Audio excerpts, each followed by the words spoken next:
Yes, and welcome to Healing X Outreach. I'm your host, Augustine Sassi. That is actually a song by Christ-Centric in their CD album called Didactic Music, and of course it's entitled Creed of Nicaea. I thought it's an appropriate opening for today's program because we are going to be having a debate on the subject of were the Apostolic Fathers Arian in their theology. So I thought it was a very appropriate, introduction. Just to let you know, today's debate is going to have a couple of extensions on it. We're going to have 2 8-minute openings, 2 5-minute rebuttals, 6 7-minute cross-exams, and 2 8-minute closings, and then we'll have a 20-minute Q&A. For those of you who will be listening to the debate and want to participate in the question and answer segment, if we do go a little over time, I would suggest that you stay on the phone when we get on the Q&A section of the debate. Do not hang up because we will go over our 2-hour allotment on Blog Talk Radio, and so for you to be able to ask your questions, you will need to stay on the line, or else you will not be able to go ahead and come back into the conversation. So, without further ado, I'm going to introduce our debate partners. First let me go ahead and explain some of the other parameters of this program.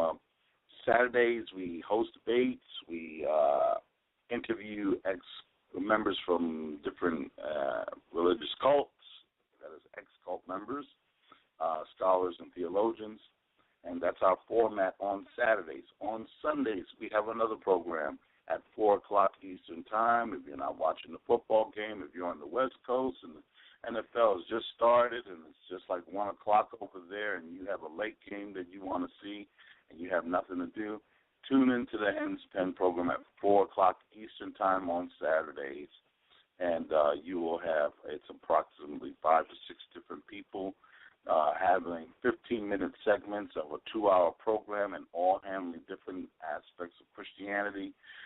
Some will do news, world news on Christianity. Some will do news on the Jehovah's Witnesses.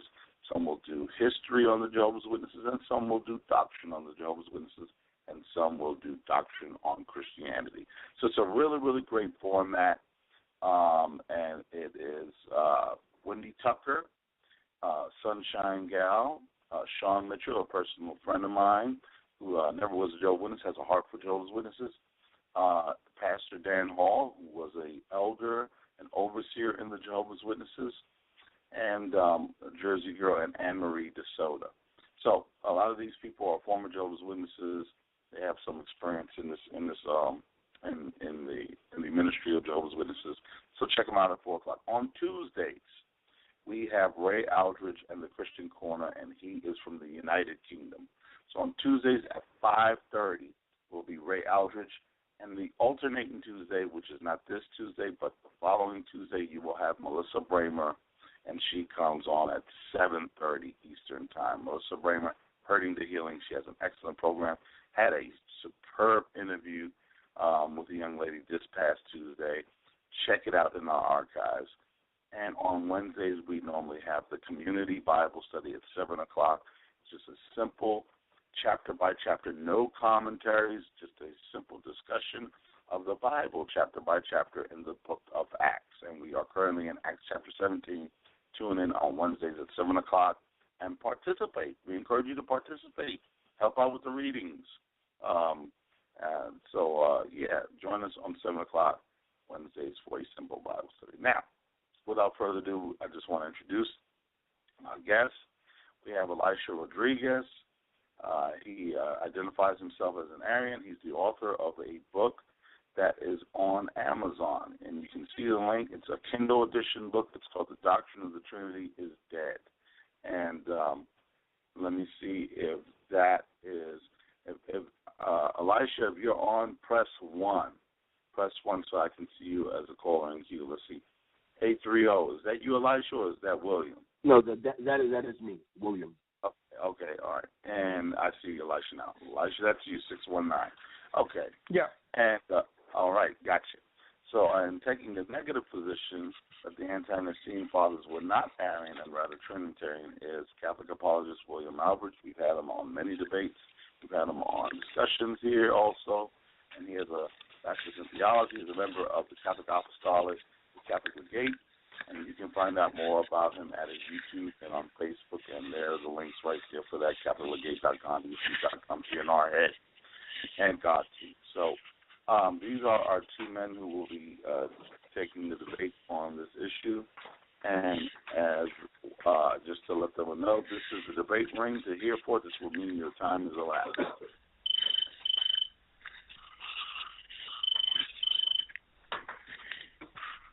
So when that ring, it gives you, it's a nice little lengthy ring. It gives you some time to wrap it up. And if you don't wrap it up by the end of the ring, don't worry, you're not going to get cut off, but try to wrap it up as soon as possible, even after the ring. Like it rings 3 times, and that way we can be respectful of the time allotments that we were given. So we're going to open. I will put myself and William on mute out of respect to the person who's going to be opening, and I will do likewise when William is opening. So also, gentlemen, just be aware, about background noise, or anything like that. So, try to keep page turning to a minimum or anything like that, unless you are actually speaking. Other than that, okay, so we can go ahead and we will begin with Elisha taking the positive position. He has 8 minutes to present the position that the Apostolic Fathers were Arian in their theology. Elisha, you can begin right now. Okay, can you hear me? Hello? Thank you, Augustine Estacio and William Albrecht, and the listening audience for making this possible. Were the Apostolic Fathers Arian? Yes, the Apostolic Fathers were Arian. This is not a question of if they were influenced by Arius himself, but about the theology that they held. Was it the same? Arianism is not on trial here, but a comparison between the Apostolic Fathers and Arius. Now, Apostolic Fathers is a term used to describe a group of early Christian writings produced in the late 1st century and the first half of the 2nd century. This is the time period of the subjects of this debate.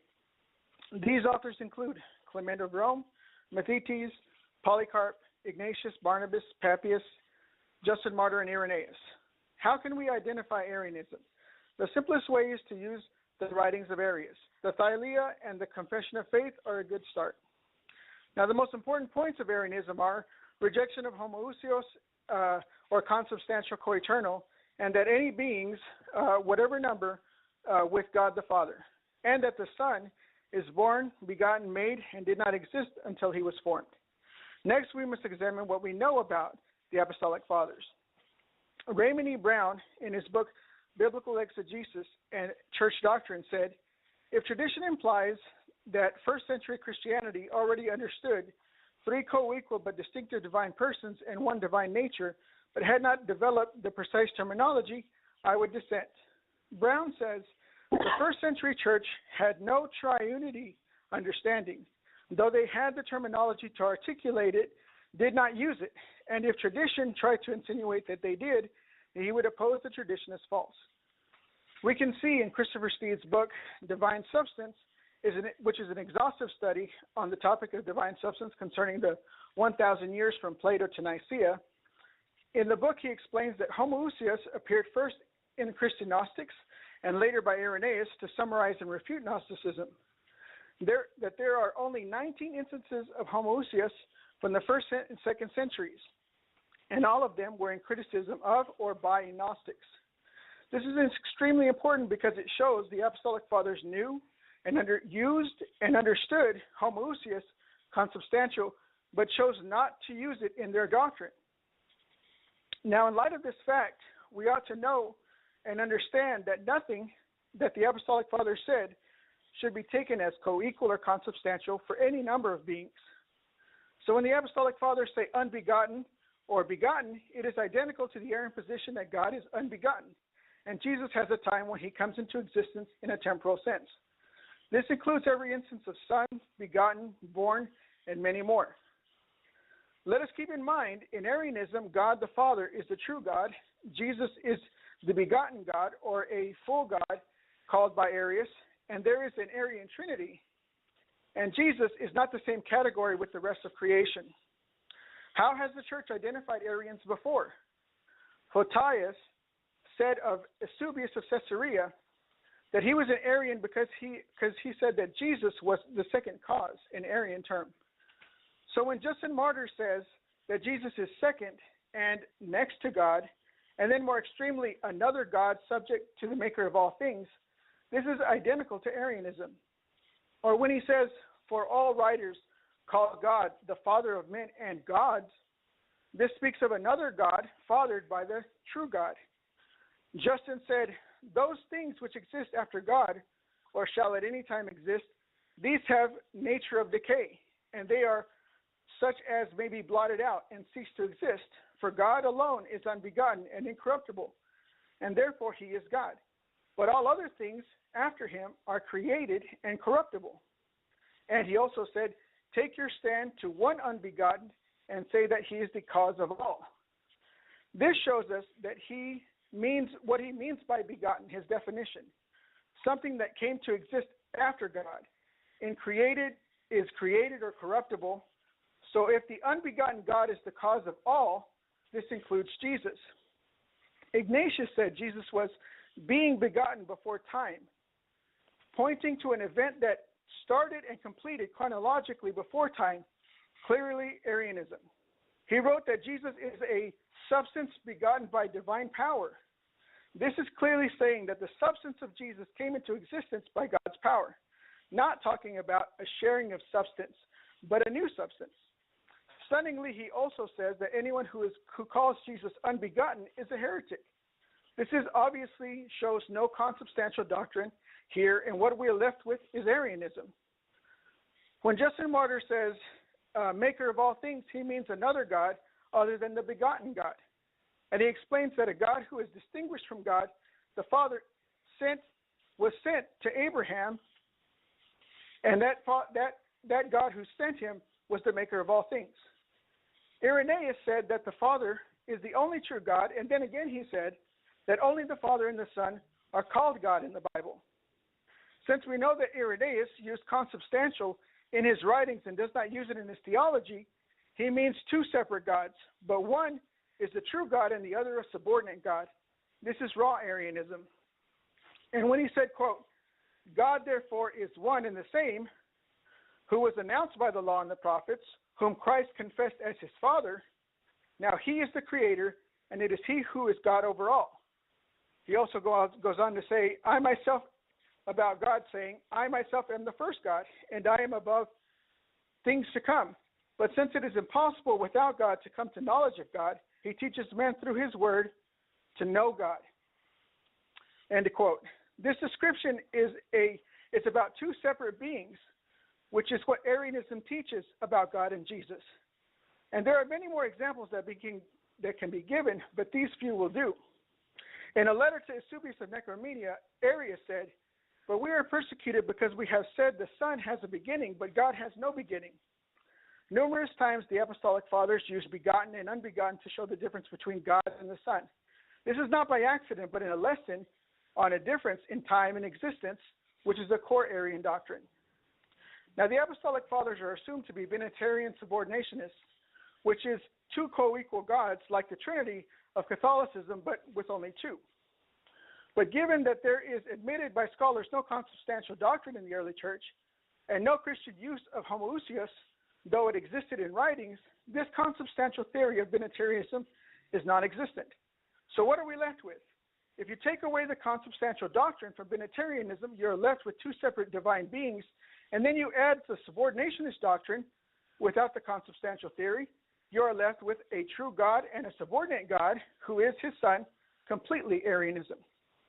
When we look at the early church fathers through mistaken theories of Binitarianism, the image becomes foggy and confusing. But when we look at the early church fathers or the apostolic fathers, we must see them through a lens that understands that no consubstantial theory exists, as Raymond Brown and Christopher Steed agree. Then as we examine these texts, they can be seen in the high definition clarity at the deepest level. It is not acceptable in the interest of truth and ethical scholarship to ignore the fact that Arius and the Apostolic Fathers held the same theology. That it is irrelevant that it not need be noted or admitted.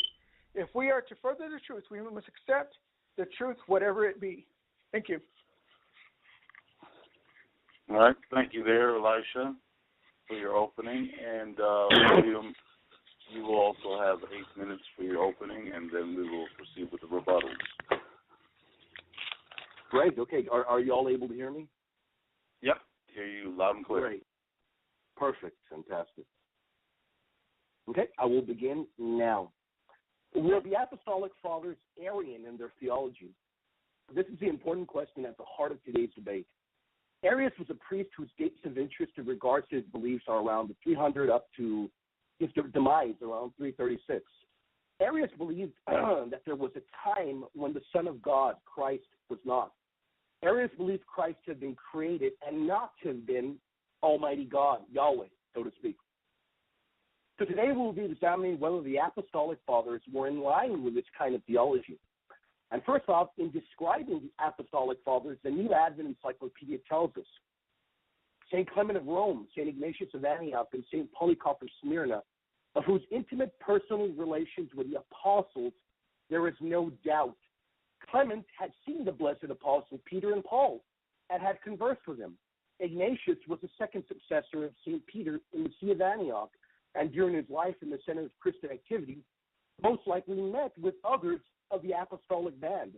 An accepted tradition substantiated by the similarity of Ignatius' thought with the ideas of the Johannine writings shows that he was a disciple of St. John.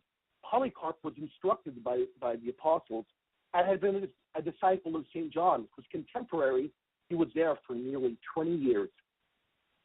So we can see that the Apostolic Fathers were close friends to the apostles and were taught by them. If there is any golden chain that connects their teachings to those of Christ, it is right here. So we will examine, do these Apostolic Fathers teach that Christ was created at some point in time, and that there was a time when he was not, as Arius taught in the controversy leading up to the Council of Nicaea? The Shepherd of Hermas tells us the Son of God is older than all his creation. So that he became the Father's advisor in his creation. Therefore also he is ancient. Here Hermas is putting the Son as creator with the Father. Hence, though the usage Son of God is an addendum here, he knows that the Son is also eternal God. He says that the Son of God is older than all his creation. Then the differentiation comes in from the Son with, so that he became the Father's advisor. Two distinguishable persons in a pre-incarnation type description. Nothing Arian here, as Arius believed Christ was a created being.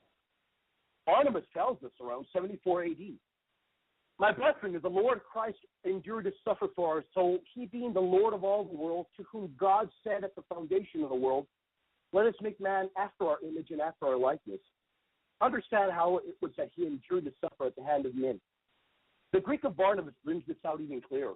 We read the Lord of all the world, literally, which is then differentiated from to whom God said. So we have the Lord and then God the Father, both differentiated in the Greek, and both including Greek phrases that indicate two persons.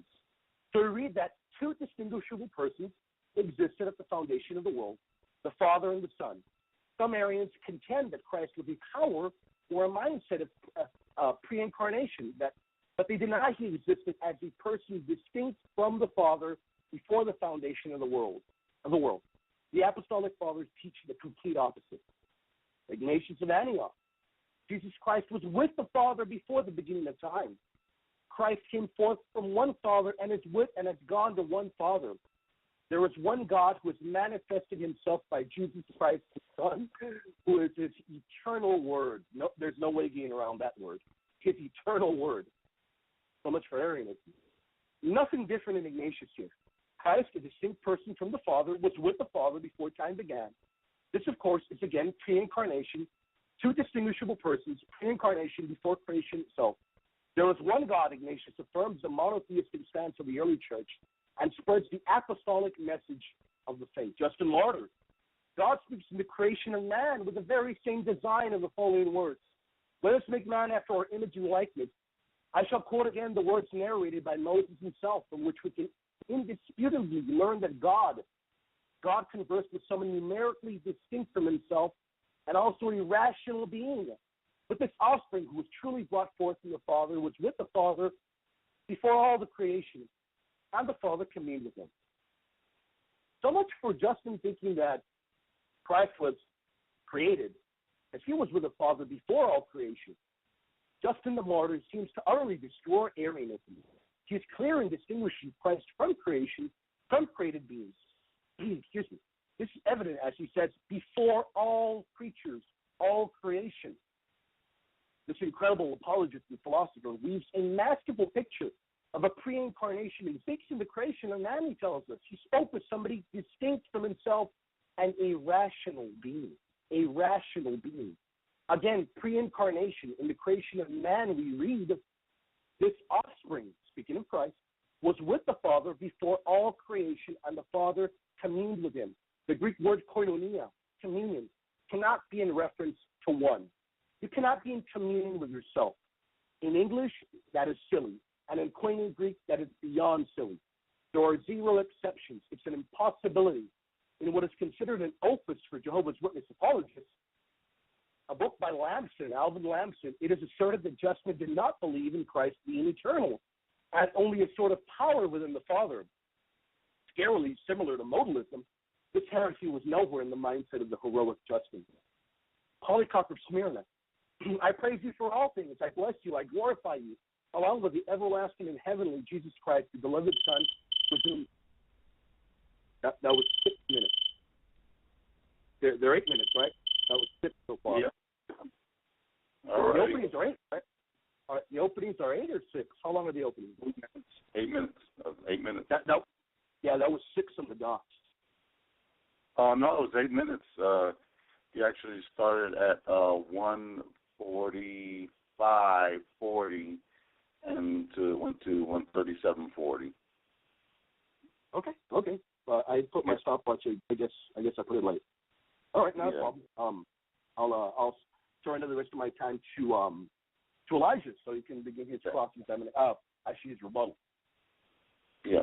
So now we have rebuttal periods, and so we have 5-minute rebuttals. Now these are the standard rebuttal times.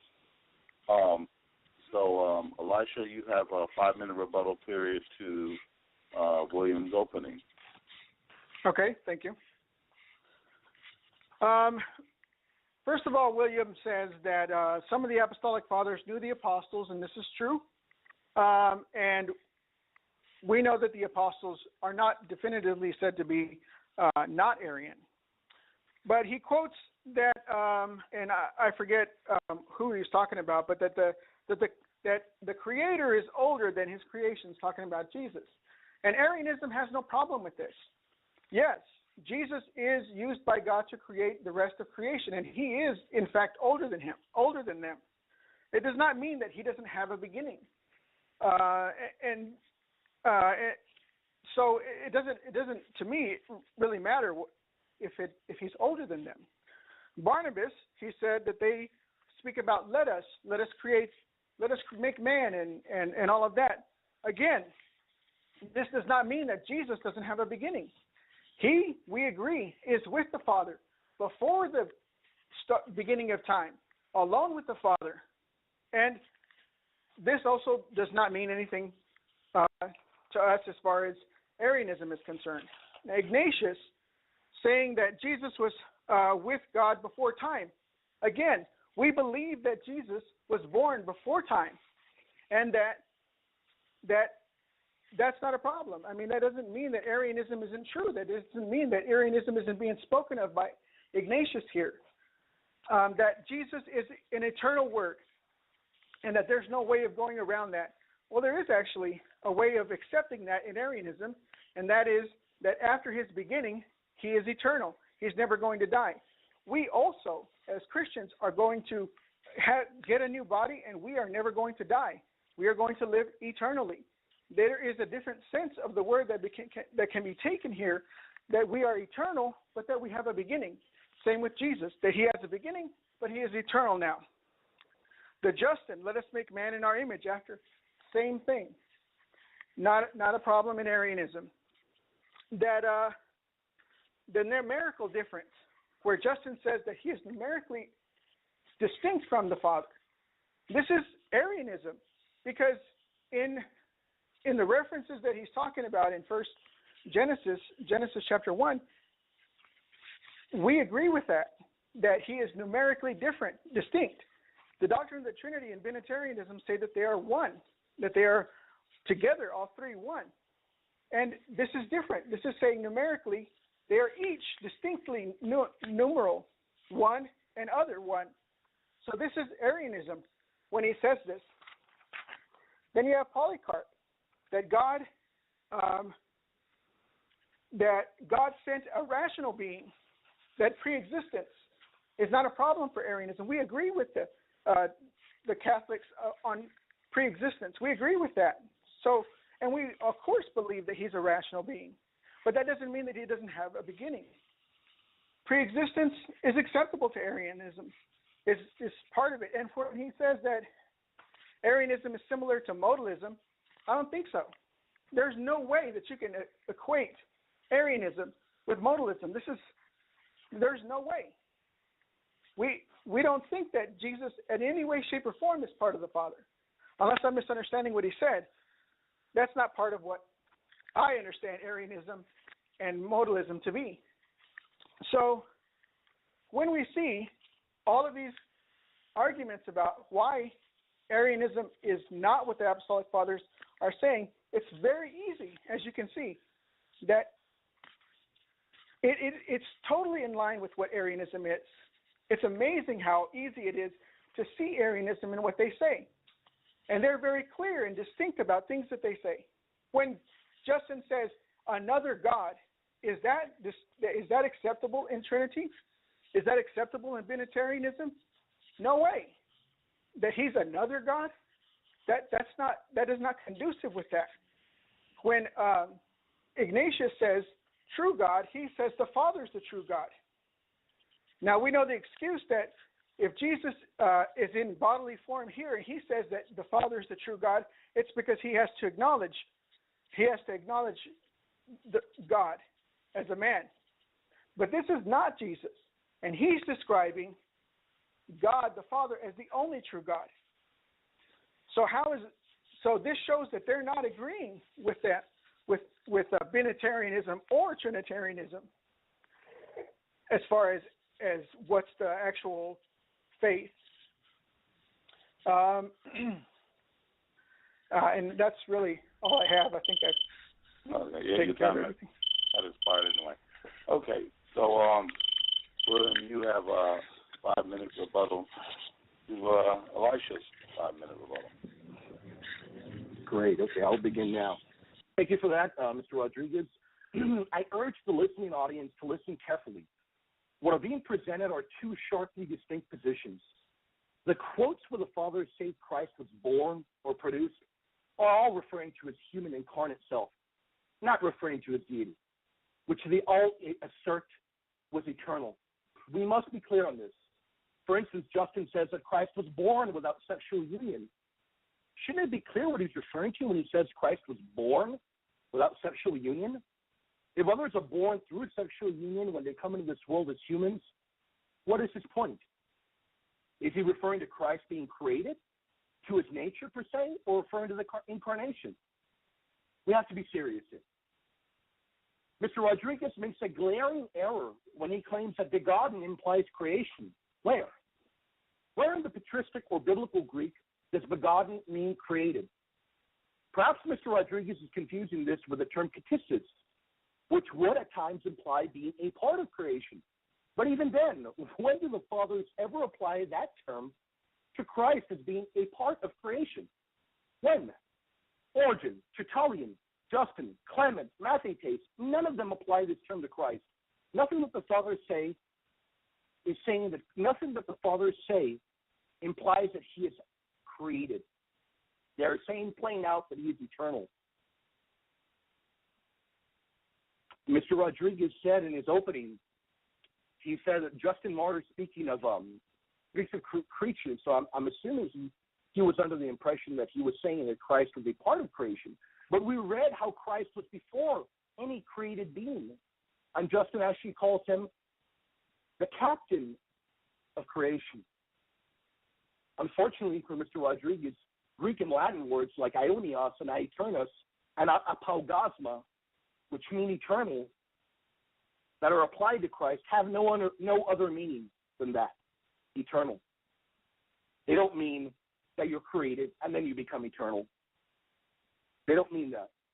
We need to remember what Justin Martyr says. He says that God speaks in the creation of man with the very same design. He said, this offspring who was truly brought forth from the Father was with the Father before all creation. Before all creation. We haven't even gotten to Justin's commentary on Wisdom 7, because that clinches it. That clinches it. Justin and his belief commentary on the Deuterocanonical book of Wisdom 7, well, he flat out tells us that he believes Christ is eternal. Moving on to Irenaeus, Mr. Rodriguez yet again continues to misunderstand patristic statements. Irenaeus, again, for with him, the Father, were always present the Word and wisdom, the Son and the Spirit, by whom and in whom freely and spontaneously he made all things. What does that mean if the Son was always present with the Father? What could that be implying here? Does that mean that the Son was created and then he became present with it? So Irenaeus meant that he was created and then later he became present with the Father. No, we need to be serious here. There's no Arianism anywhere here. We heard nothing of substance in Mr. Rodriguez's opening statement. He says no Christian usage of homoousios or other words that were at their disposal. Well, Mr. Rodriguez urges that these words should have been in the Father's. That's fine for Mr. Rodriguez, because there are words like aeternos and apaugasma, which are applied to Christ to mean that he was eternal. He was eternal. Tertullian, I'm not sure we really heard much of Tertullian, but Tertullian as well, in criticizing the heresies of Sabellianism, couldn't be clearer on what he says about Christ being eternal. Hippolytus, we didn't even get a chance to go into Hippolytus. Hippolytus says, because after the death of Zephyrinus, and if you go on reading it, he tells you, he's actually speaking about Pope Callistus here, and unorthodox opinions, and he then tells us about the Son always having been with the Father. Always having been with the Father. We will continue to read and we will continue to study once we cover the Greek word apaugasma in the early fathers. So what is this word, apaugasma? You can find this word in Hebrews 1:3. And the significance of this imagery is powerful, because Justin Martyr derives his imagery of light from light, fire from fire, imagery that would be carried on by Tertullian, Origen, and later the Nicene Fathers. We're going to see how Arius had a contrary interpretation to this text in Wisdom 7, because it favored the eternal generation of the Son. This biblical text, absent from every Watchtower edition that I've seen, was interpreted differently by Apostolic Fathers. And that is the rest of my time, and I will now give way to Mr. Rodriguez, and I believe it's cross-examination. All right, yeah. So we're going to have 6-7 minute cross-exams. That means, of course, the cross-examiner will ask questions, and the cross-examined will answer the questions. So pose it everything as a question. Those who are cross-examiners, those who are being cross-examined will answer as succinctly as possible. The first one to cross-examine will be Elisha Rodriguez. He will cross-examine William Albridge. And Elisha, we can start now. You'll have 7 minutes. Okay. William? Yes, I'm here. Okay. How you doing? I'm doing well. Thank you for. I'm good. Thank you. First, I'd like to ask you about when you were just talking right there about born not by sexual union. Now, yes, I believe in Justin. Yeah. Can't that only be talking about when Jesus was born as a man and not having anything to do about how he came into existence before that? Absolutely, which was exactly what I was attempting to say. actually got from your book. I believe you were attempting to make proofs of Justin not believing in the Trinitarian position, and thus you made that statement. So I got that actually directly from your book, and I really don't see how that saying that he was born of sexual union would favor the Arian position, or even the Trinitarian position for that matter. That's what was tripping me out, was that you were saying that he was not born by sexual union. We agree that obviously I think we agree that obviously that he wasn't, that there's no sex going on over there with Mary, absolutely, and that this has nothing to do with what his experiences prior to this moment. So I didn't even know why you're asking that. So thank you for clarifying.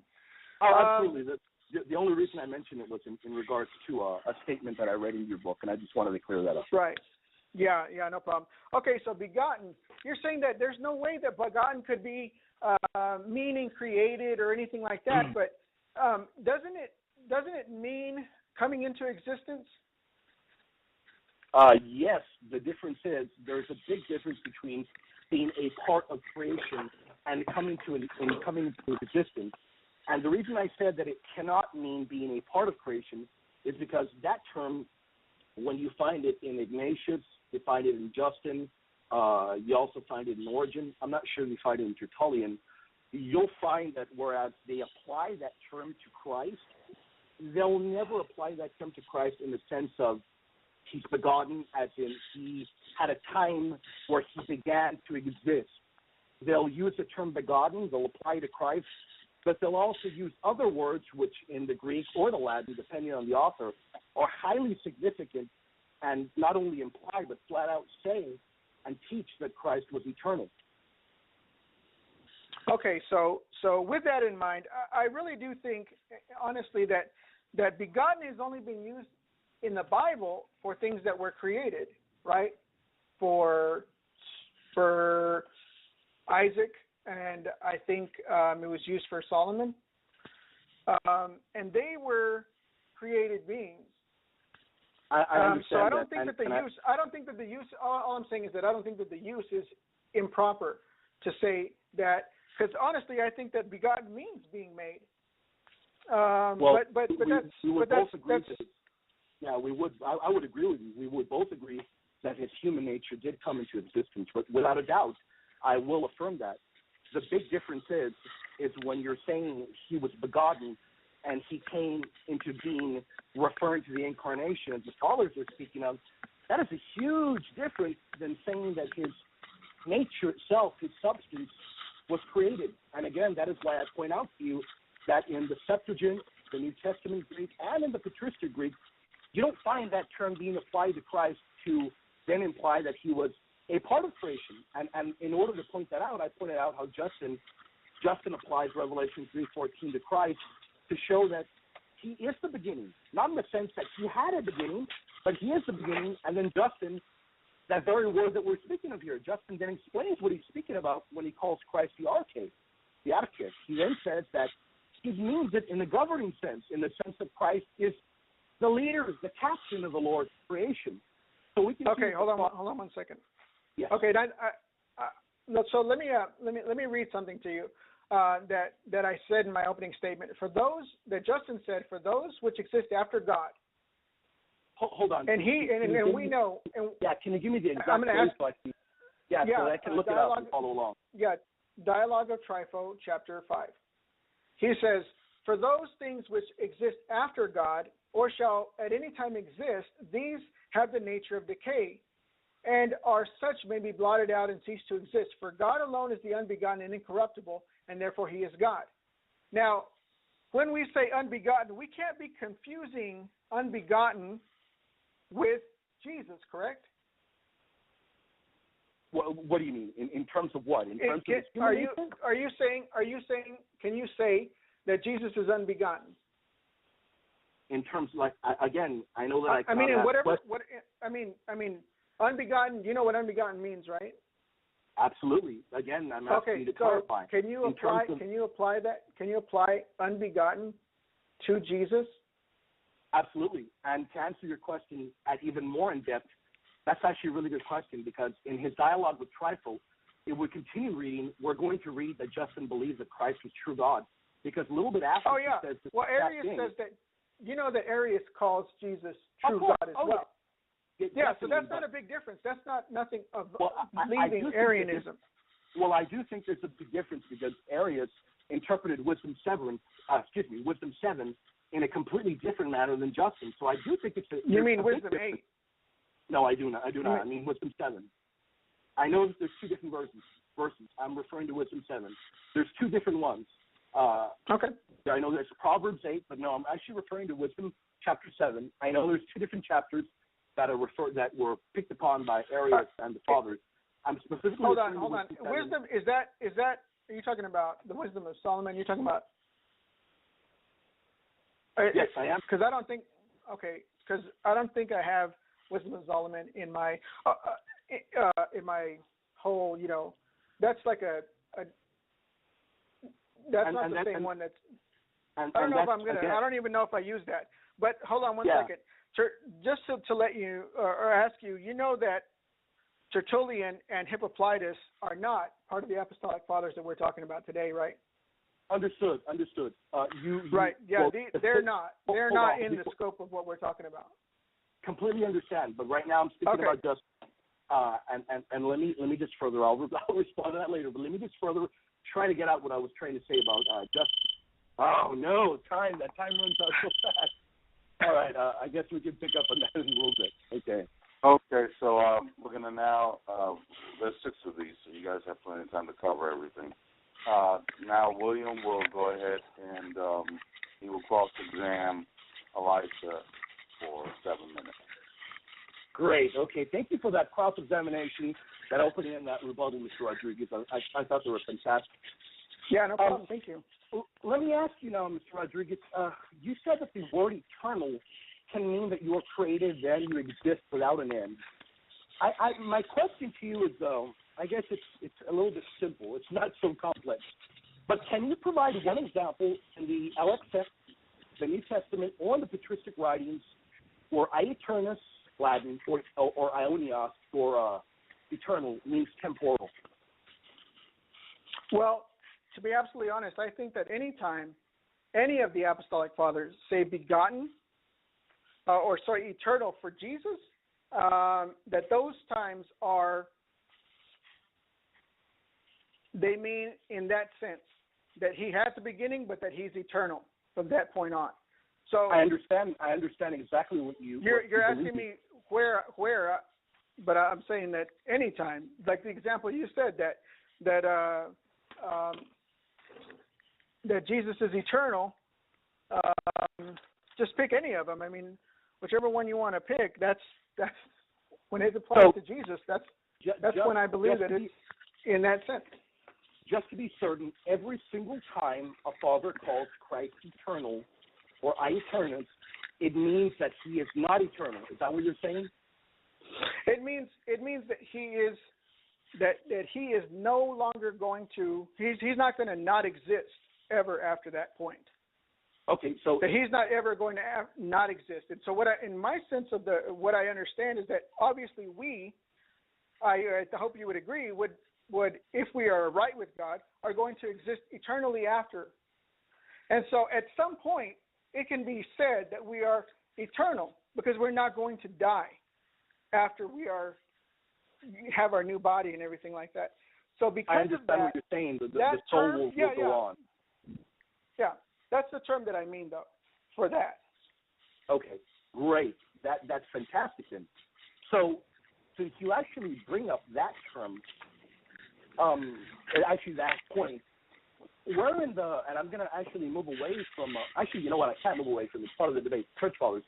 Where, again, in the Septuagint, New Testament, or the Apostolic Fathers, when do they qualify that meaning when they use the term eternal, whether in the Greek or the Latin? Do they ever qualify it and explain it the way you're doing that? Well, this is what I said in the beginning.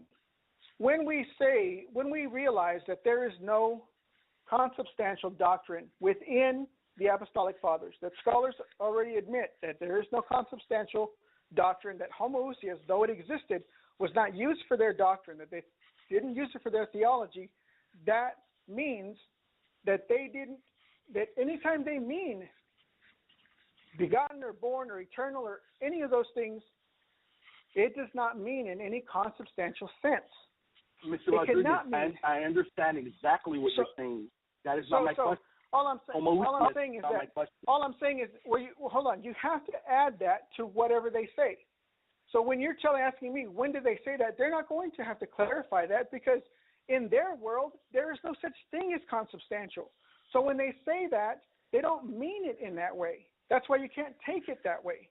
Because if you're going to bring your worldview into this, then you're not reading it the way it was when they wrote it. You have to Mr. Rodriguez, release I understand exactly what you believe. I'm asking for a piece of evidence. I understand what you believe. Can you provide evidence? So the evidence is that it is well-known fact that they did not have it, they did not use it for their own doctrine. So when you take what they say, they did not use the word eternal Christ. They can, but what I'm saying is that they're using it in a there is no other unbegotten besides God the Father. Mr. Rodriguez, do they apply eternal to any of the human beings? Is eternal or aeternus in Clement of Rome, because he uses it, in Ignatius or in Justin Martyr? Is that term in their writings, because I did research it, is it ever applied to any human being? Ever? Or any created being? I'm not, to my knowledge, well, if you're talking, you're not going to accept my answer if I say Jesus, right? But you would always need another example. In order I don't obviously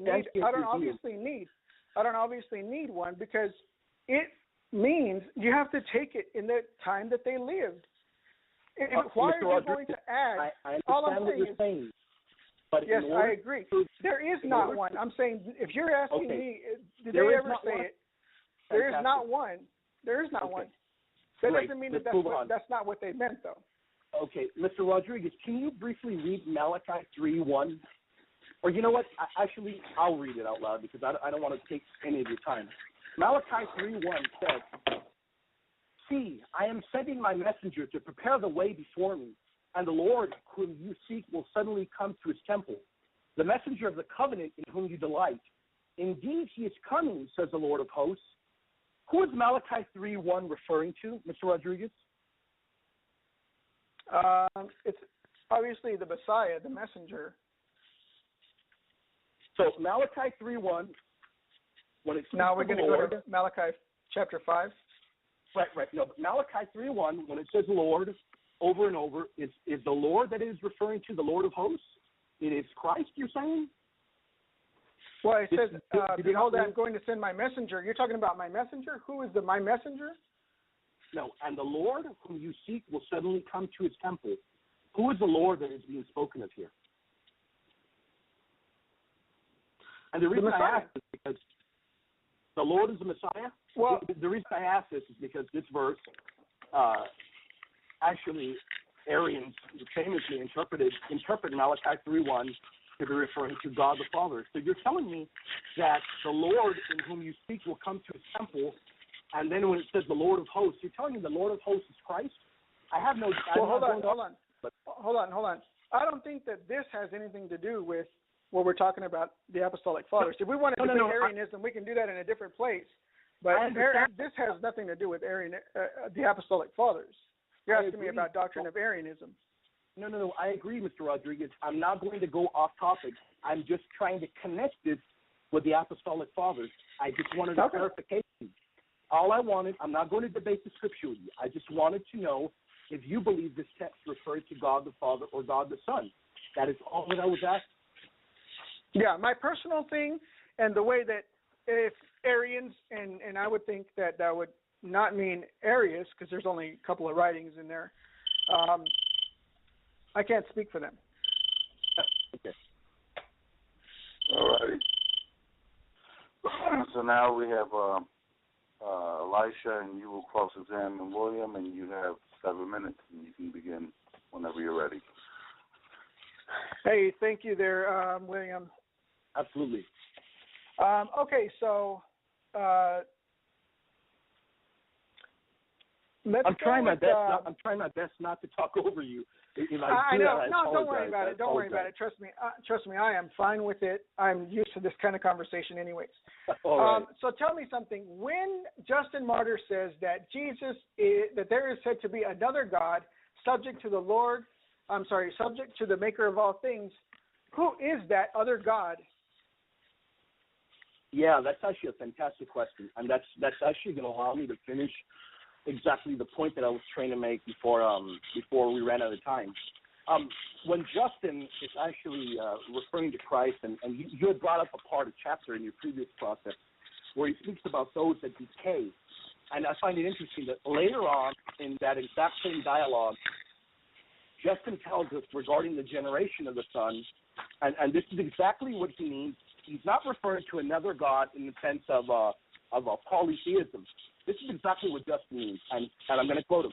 He says, "And just as we also see happening in the case of a fire, which is not lessened when it has kindled another, but remains the same, and that which has been kindled by it likewise appears to exist by itself, not diminishing that from which it was kindled, the word of wisdom, who is himself this God, begotten of the Father of all things, and word and wisdom and power and glory of the begetter, will bear evidence to me when he speaks of Solomon."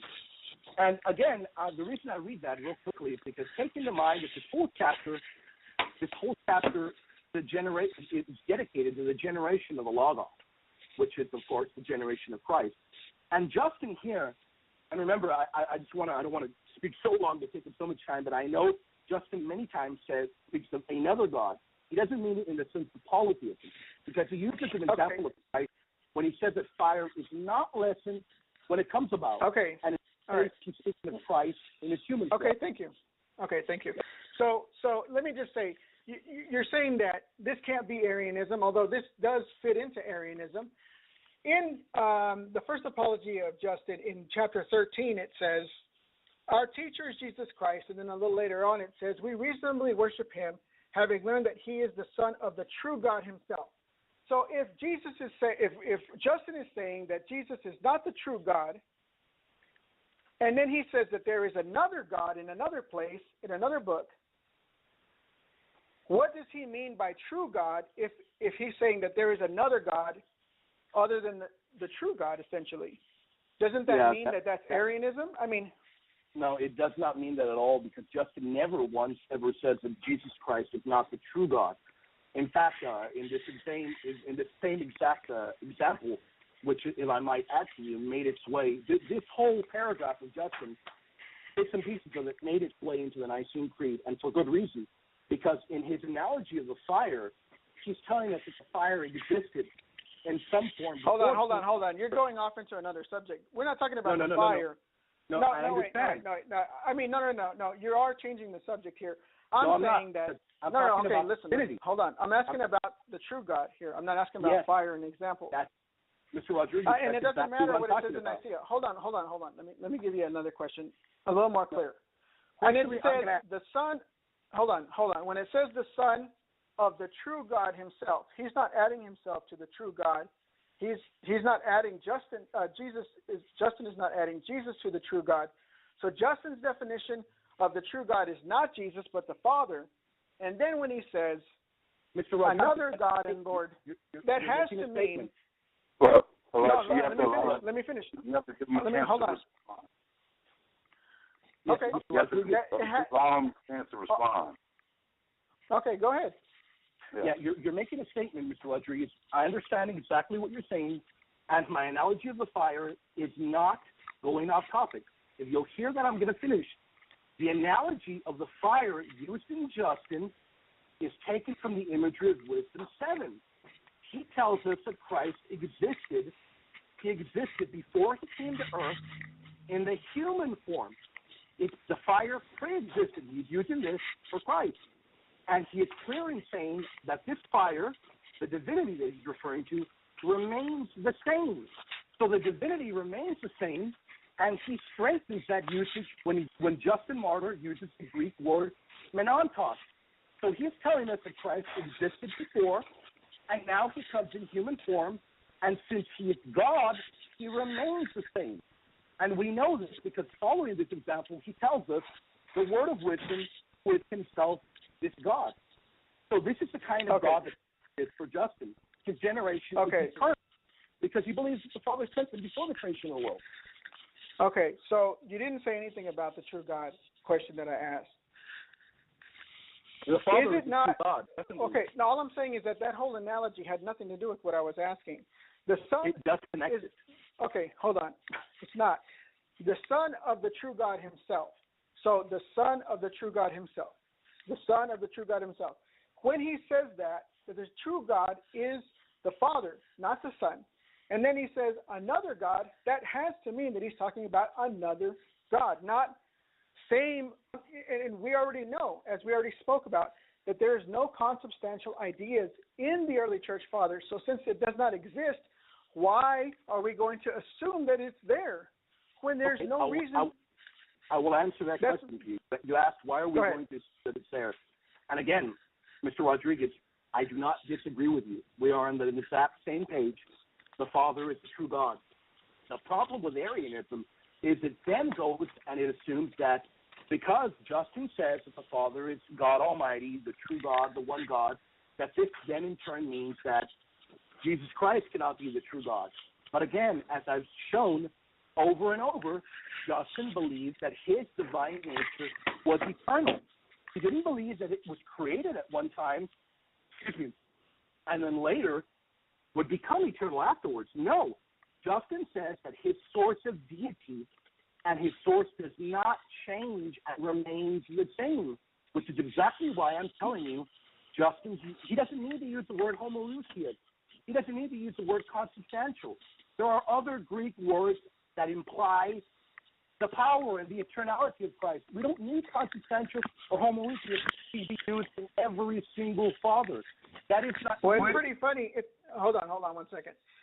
When you said that it doesn't have to mean that, well, we know that generally when Justin talks about an unbegotten God, he's talking about the Father. Is that correct? That is definitely correct. So I definitely affirm that. Okay, thank you. So if he says that the unbegotten is generally more than often not the Father, we're going to go back to that, what we read before about in the dialogue of, okay. Yeah, that 7 minutes goes fast. All righty. That time goes by real fast, yeah. Yeah. So now, William, you will cross-examine Elisha, and then we have 2 more cross-exams, and then we'll go into closing. Fantastic. Great, okay. Mr. Rodriguez, I want to go right back to Justin. Okay. Are you of the mindset that in order for a father to be saying that Christ is Almighty God, that they must use the term homoousios or consubstantial? I think that if they had the word available to them and they didn't use it, that is relevant, that is significant. So if they use other words that would basically imply or flat out mean the exact same thing, they're still not saying the same thing because they don't use those particular words? Is that what you're saying? Because it's ambiguous, I don't think so. Okay.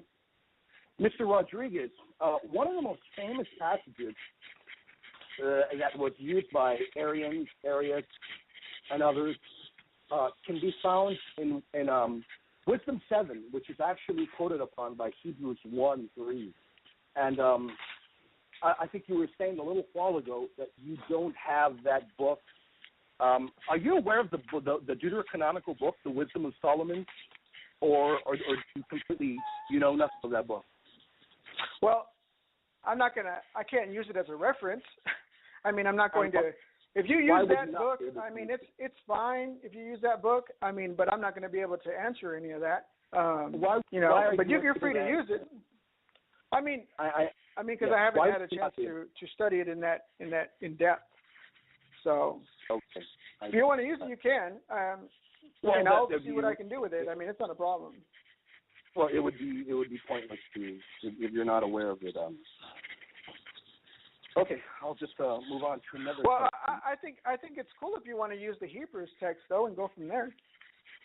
Well, Hebrews chapter 1 verse 3 is actually hearkening to Wisdom 7. So But you know what? I will move to another question. And this is actually directly from your book. And you make this comment right after you're speaking about Ignatius, and you're claiming that Ignatius basically was Arian in his theology. And then you follow that up by saying you call Trinitarian Christ's betrayers, and then you say that what Ignatius is saying cannot be non-Arian, because we all know, you say, this is what you say, we all know what the Trinity doctrine claims, and you say that the Trinity doctrine claims that the Father, the Son, and the Holy Spirit are the same person. Is that correct, Mr. Rodriguez? Can you tell me which book and chapter that is? I don't know which book or which chapter, because I was reading it off your Kindle edition. I do know that it's location 20. Yeah, and if I said person, I meant being, not necessarily person, but the substance would be the same, but not. We know that they're individual persons, and I must have miswrote that if that's what it says.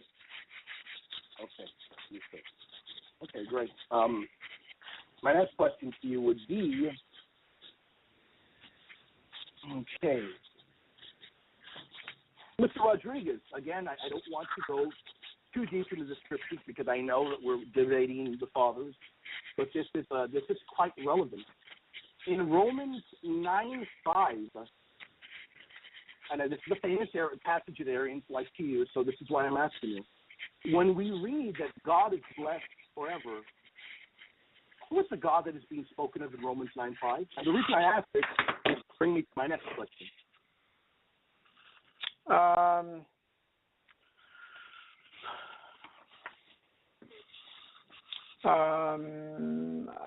I'm actually trying to pull my software up. Let me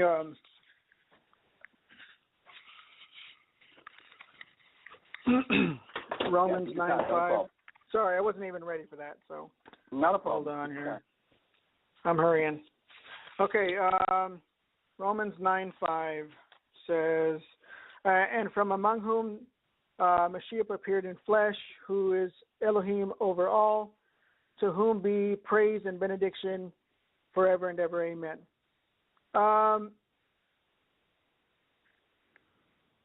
Would you say that God here is Christ, or would that be the Father? Hold on one sec here.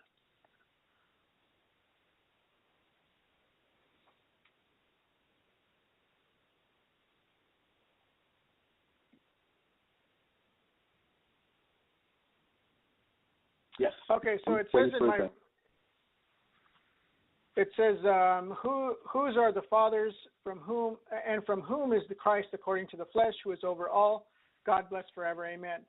And it could be taken that he's saying who is over all, and then God bless forever, amen, which would be Jesus. In that sense, I think it would be acceptable to say, but I'm saying that the order might be that Jesus is over all, and then that he is God bless forever. Not a problem. Not saying that he is God over all, like in the sense of the Father, but that he is over all, and then after that would say God bless forever would be a different statement, not adding them together. Okay. And not a problem. That's fine. I'll move on to another question. In Irenaeus against Heresies, chapter 4, verse 20, I'm going to read it out loud. If you want to turn to that, I'm going to read it out loud. Irenaeus, what was it? Against Heresies 4:20. For with him the Father. Oh no, that time. I'll go ahead and I'll move to that question next time. All right. Well, these are the last cross exams. So yes. Elisha, you cross exam William, and then William will have the last cross exam, and then we'll have closing statements and Q&A. Okay. All right. So first apology of Justin, chapter XXI 21 says that, and when we say so that the Word, who is the first birth of God, was produced without sexual union, and that he, Jesus Christ, our teacher, was crucified and died and rose again and ascended into heaven, we propound nothing different from what you believe regarding those who esteem sons of Jupiter. So Justin is saying here that Jesus is not coming into existence through sexual union, and we know that. We agreed on that. But then he says that what he's saying is nothing different than what the heathens, whoever, propound to have happened with the sons of Jupiter. So, and we know that Jupiter is Zeus, is also known as Zeus, right? Jupiter and Zeus are synonymous, and that he had birthed gods, and that he supposedly, and he had birthed humans that were somewhat semi-god human hybrid things. So I think I know why does Justin say that about the doctrine? That's a fantastic question, Mr. Rodriguez, and thank you for asking that. He says it real simple. Again, I believe in my rebuttal or my opening, I forgot where, and in our cross-steps, we both agreed. Justin's clear. When he's speaking about being born, being produced, he's definitely saying that Christ was born without sexual union. So it's clear what he's referring to when he's talking about sexual union as humans come about in that normal order. But the reason he is differentiating, and it's a fantastic point, is because he does not view Christ as a sort of demigod. He views Christ as fully God and fully human, which is exactly why he's contrasting the doctrine of the deity of Christ and furthermore the eternality of Christ later on with those pagan myth tales that were circulating in that time, which I may add were most likely because they came about at a later period, not predating Christ. But either which way, Justin is doing that in order to counteract those false teachings and say, this is what we believe.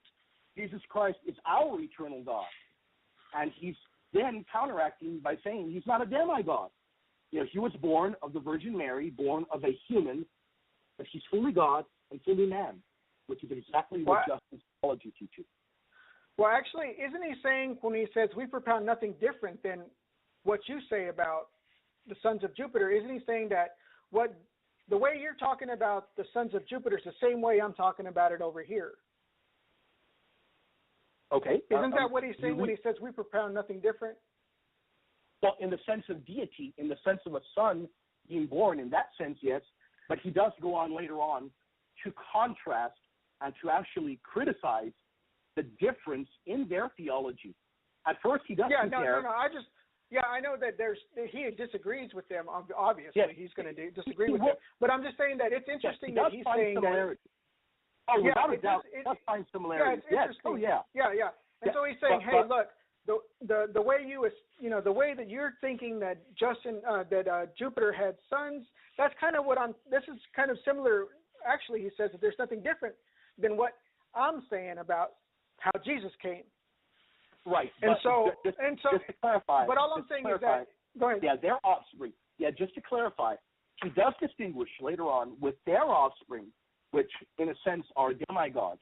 He does distinguish later on with those, and he does actually, I'm not certain if he actually points out that this was a novelty in his time period, but he did feel the need to address it because it seemed to be rampant during his time period. But he does contrast, whereas at times he does compare. He also compares festivals that were going on at the time. He does contrast as well. Right. Okay. No problem. Now, none of Jupiter's sons were co-eternal to him, correct? I don't think Justin Martyr believed they were even real gods. I know, but I'm saying historically Jupiter never had a co-eternal son or daughter at all ever. To be honest with you, I really don't know. I'd have to pull up my notes. Okay. I really don't know. There's not, just so you know. Okay, we're going to move on. So Justin, I don't know. I'll be honest with you, I don't know. Yeah, that's okay. I've already done the research. There's not. Okay, so the first apology chapter XXI, he says that for writers call God the Father of men and gods, and if we assert, we'll just stop right there. That for the writers of all writers call God the Father of men and gods. What gods is he talking about that God Almighty would be the Father of? Well, that's a really good question. because in the early fathers and in the Bible, the term theos is not always strictly applied to God Almighty. So, he could be referring to judges, those appointed over other individuals, or, various other things. We even know that in the patristic, in the early apostolic fathers, we even know that Satan is called God, not Almighty God, of course, because God, theos, has many variants in its meaning. So, in that sense, we know that God Almighty, God the Father, is above all creation. And interestingly, you ask that because Justin is clear that Christ is not part of that creation. He's actually the captain of creation. So Okay, so when he says, let me read the rest of it now. For all writers call God the Father of men and gods, and then the next sentence says, and if we assert that the Word of God was born of God in a peculiar manner, different from any ordinary generation, isn't this talking about Jesus here? Because he's right afterwards. He says that everybody knows that hold on. That isn't it possible? He's saying that God the Father is the Father of men and the Father of gods. And then he goes on to talk about the Word and that he was born of God. Yes, absolutely. This is Arianism. Again. This is Arianism because he's talking about God giving birth to another God. Hold on, I'm giving you a question. You're making a statement, though. No. I am. Okay, go ahead. That God is giving birth to another God, and that it's the Word. Is that not correct? You are absolutely incorrect, Mr. Rodriguez, and I'm going to tell you why you're incorrect. Because this whole passage is what is it speaking about? The generation of what? The generation of the eternal generation or the human generation of Christ? If we're speaking about the human generation, that's something completely different. And again, in Justin, his usage of theos differs at times. Justin does not always apply theos to God Almighty. As you've admitted already, he applies it in variant means. So when Justin says that he is the God of the God the Word, or whatever he's speaking about, again, he's not referring to him being a part of creation. Because in the exact same passages, he refers to Christ being, and this is, again, I know we're not talking about the Nicene Creed, but the word from Justin, this passage, makes it into the Nicene Creed. Because he calls Christ light from light, ek photos. So again, yes, in the sense of God, the Father is Almighty God. But in Justin, Christ is also Almighty God. We see it all over his writings. Okay. Well, we're going to differ on that, obviously, because obviously he was talking about God fathering something, and then he talked about the Word right after. But human generation. When I talked about the opening, in my opening I talked about Photius identifying Eusebius of Caesarea as an Arian because he said that he was the second cause. Now, when in First Apology, chapter XXI of Justin, it says, and the first power after God, the Father, and the Lord of all, is the Word, who is also the Son. So, is Justin not saying the same thing that called Eusebius an Arian? No, isn't this the same thing when he says that he's the first power after God? No, he's not saying the same thing. Again, we're going back to the exact same thing that Justin says. Whenever we're talking about generation, we need to differentiate what Justin is speaking about. Is he speaking about the eternal generation of Christ, or is he speaking about the human generation of Christ? And he's very clear in each one, because he puts each one in a certain order. We need to be clear what he's speaking about in the context, because in order to explain what Justin is speaking about, he makes the analogy of the fire. He says that Christ never changes. We got the fire thing. Yeah, wait, let me just explain more. If he's telling us that Christ's divinity, and he uses the Greek word monontos, he's telling us that divinity never changes and has always been the same, what does that tell you? It talks about his eternal generation. All right, so it'll be the last cross-exam, and then we'll be on with closing statements. So, William, you have the last cross-exam. Mr. Rodriguez, there is a particular Yes, there's a particular Greek word that is really important, and you don't need to know Greek to know it. You can actually look it up real quick. It is the term ktissis, which means, majority of the time, means being a part of creation. So my question to you is real simple, because Justin, Origen, Irenaeus, Clement of Rome, and various other fathers, they employ this word many times, and they also connected with Christ. So my question to you is this. When is Christ ever called as being a part of creation, statistically, by any of the Apostolic Fathers? You're asking if they use the word for Jesus, right? If I can find an instance where they use the word for Jesus. If you can find an instance where they apply, actually, I'm not.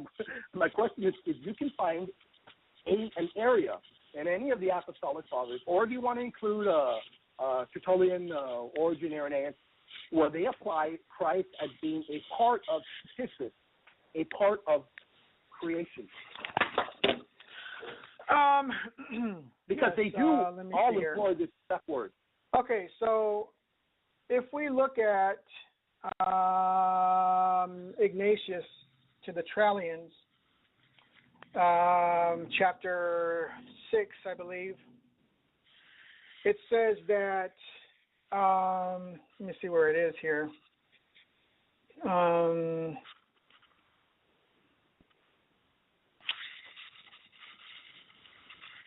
It says, let's see here, where does it say this at?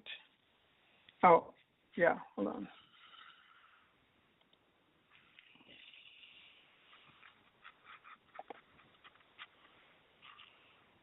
Just a section where we are told, and they can, because this is a particular word which means being either created or being part of creation. Do we ever apply that to Christ?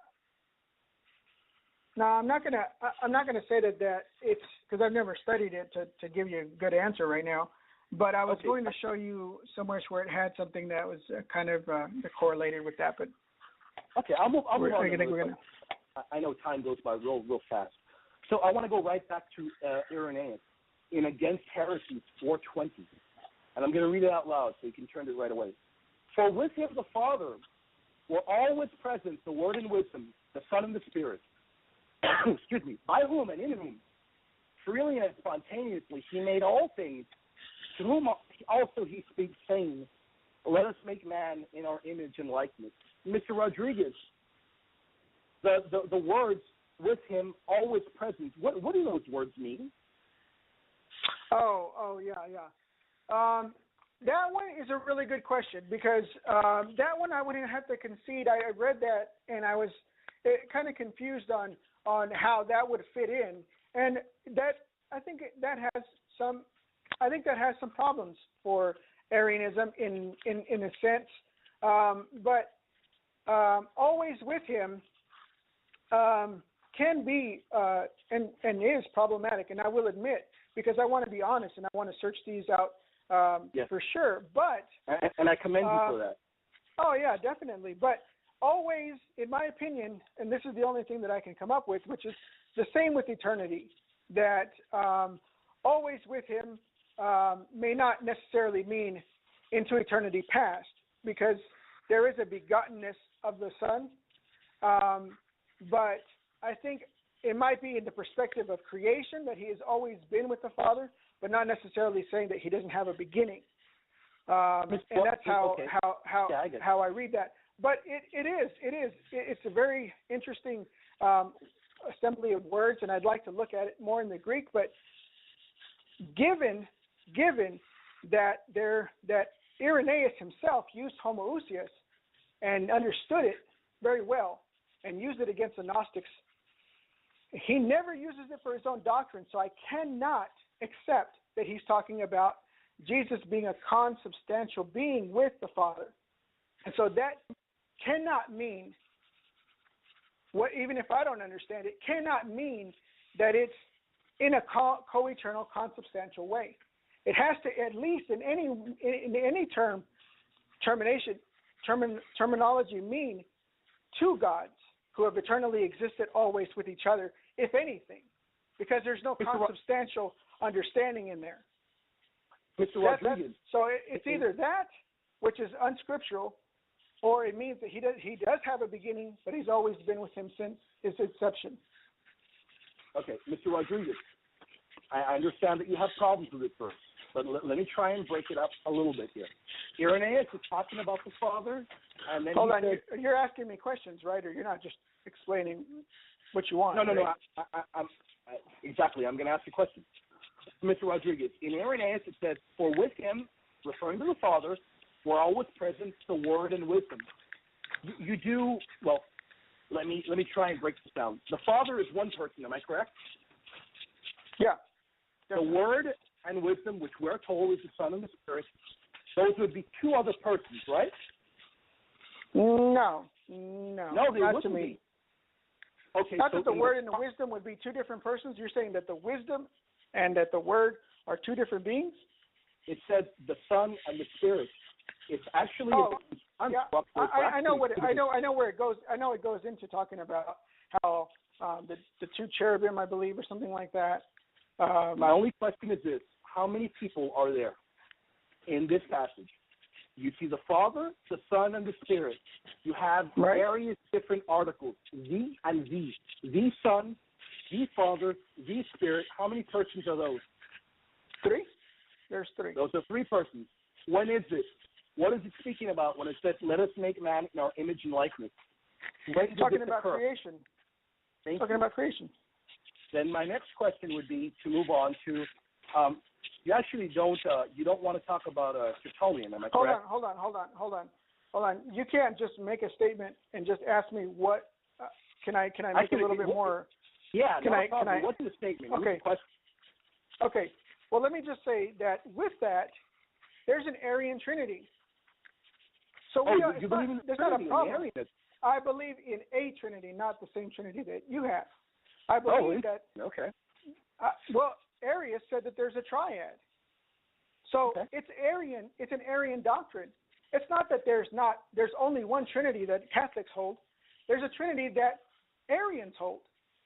Although they don't consider Jesus and the Father being consubstantial, they look at it in a different way. It exists. So just pointing out that there's a Father and a Son and the Holy Spirit somewhere is irrelevant because Arians have a Trinity as well. It could be the Arian Trinity that they're pointing out. So Arius would have believed that God the Son has always been with the Father. He would have believed that? In the sense that he has always been with him since his own inception, since his own production, and since his own generation, yeah. Always from the perspective of the Son, yeah. I think we both, you agreed with me. This passage is speaking about 3 persons, 3 distinguishable persons. That is not a problem. Understood. Not a problem. What Arius has believed that the Son, a distinguishable person, was with the Father, always present. Would he have believed that? That's the rest of my time over. Okay, I mean, I know it now it's time for your closing, so you can answer that in your closing anymore. Okay. I'm not exactly certain how long the closings are. I don't think he's on the phone. Maybe. Yeah, I think, I'm sorry. I have myself muted. I'm sorry. Yeah, the 8-minute closing. Okay, 8-minute closing. I'm going to mute myself already. Yeah. So, Elisha, you have the first closing. It'll be 8 minutes. Okay, thank you. Okay, to answer your question, Arius would not believe that Jesus has always existed, but in the sense that since Jesus has existed, he has always been with the Father. In that sense, yes. That verse is problematic from the sense of taking it in that way, but it also, if you take it from the perspective of since a being has existed, which would be the Son, then it makes much more sense. Now, I thank you again for allowing me to participate in this debate. William, it is very nice debating with you, and I appreciate your time. Now, what we must do when we process all of this information is to ask ourselves, are we being fair in our definition of what Arianism is? And if the Apostolic Fathers fit into that, are we being fair in ignoring all of them amazing mirror images between Arianism and the Apostolic Fathers' theology. I believe my interpretation is relevant because when you see the Apostolic Fathers saying things in a world that has no consubstantial understanding, they're exactly Arian. That is not a small thing to ignore. Is it irrelevant that they do not accept homoousios in their doctrine? Is that irrelevant? Is it irrelevant that they intentionally chose not to use homoousios? Is it irrelevant when Justin Martyr says that Jesus is another God? Is it irrelevant when Justin says that the Father is the only true God, and Ignatius and others? Is it irrelevant that many times that the Apostolic Fathers said unbegotten and begotten to show a difference between the Father and who Jesus is in regard to origination? Is it irrelevant and is it fair to students of patristics to not see and to not have this acknowledged that they had the same doctrine? Is it fair to let this slip by as if it never existed or is not possible? What benefits is there in ignoring obvious theological identical theologies when between such persons, between any persons? Or is it more beneficial to ignore it because of maybe personal bias?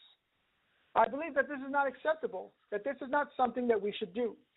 If we see similarities that cannot be denied, that we must admit them and accept them.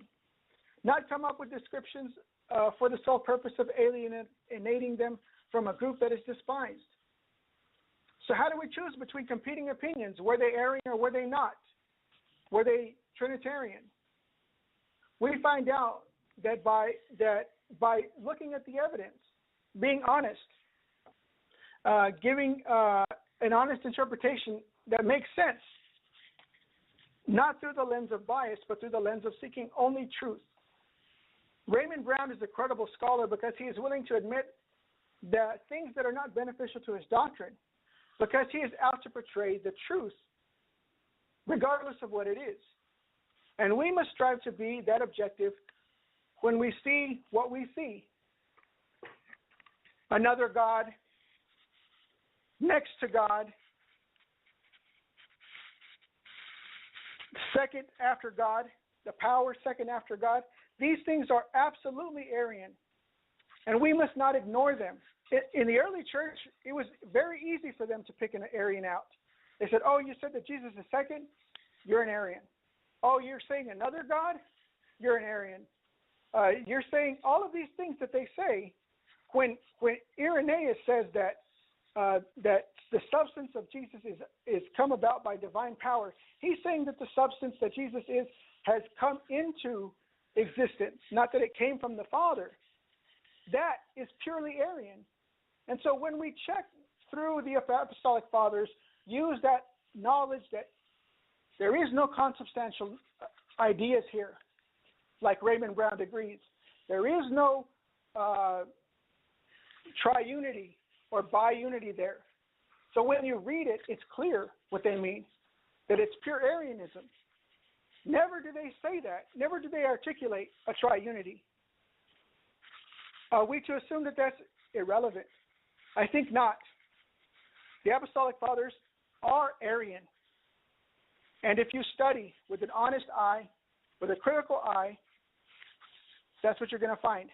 Now, the Apostolic Fathers are already regarded as not having Trinitarianism. So there's no big difference there if you say that the Apostolic Fathers were Arian. They're still not believing what you believe today. So there's no harm in that. It's just a better definition of what they are. So don't be afraid to accept that they were Arian.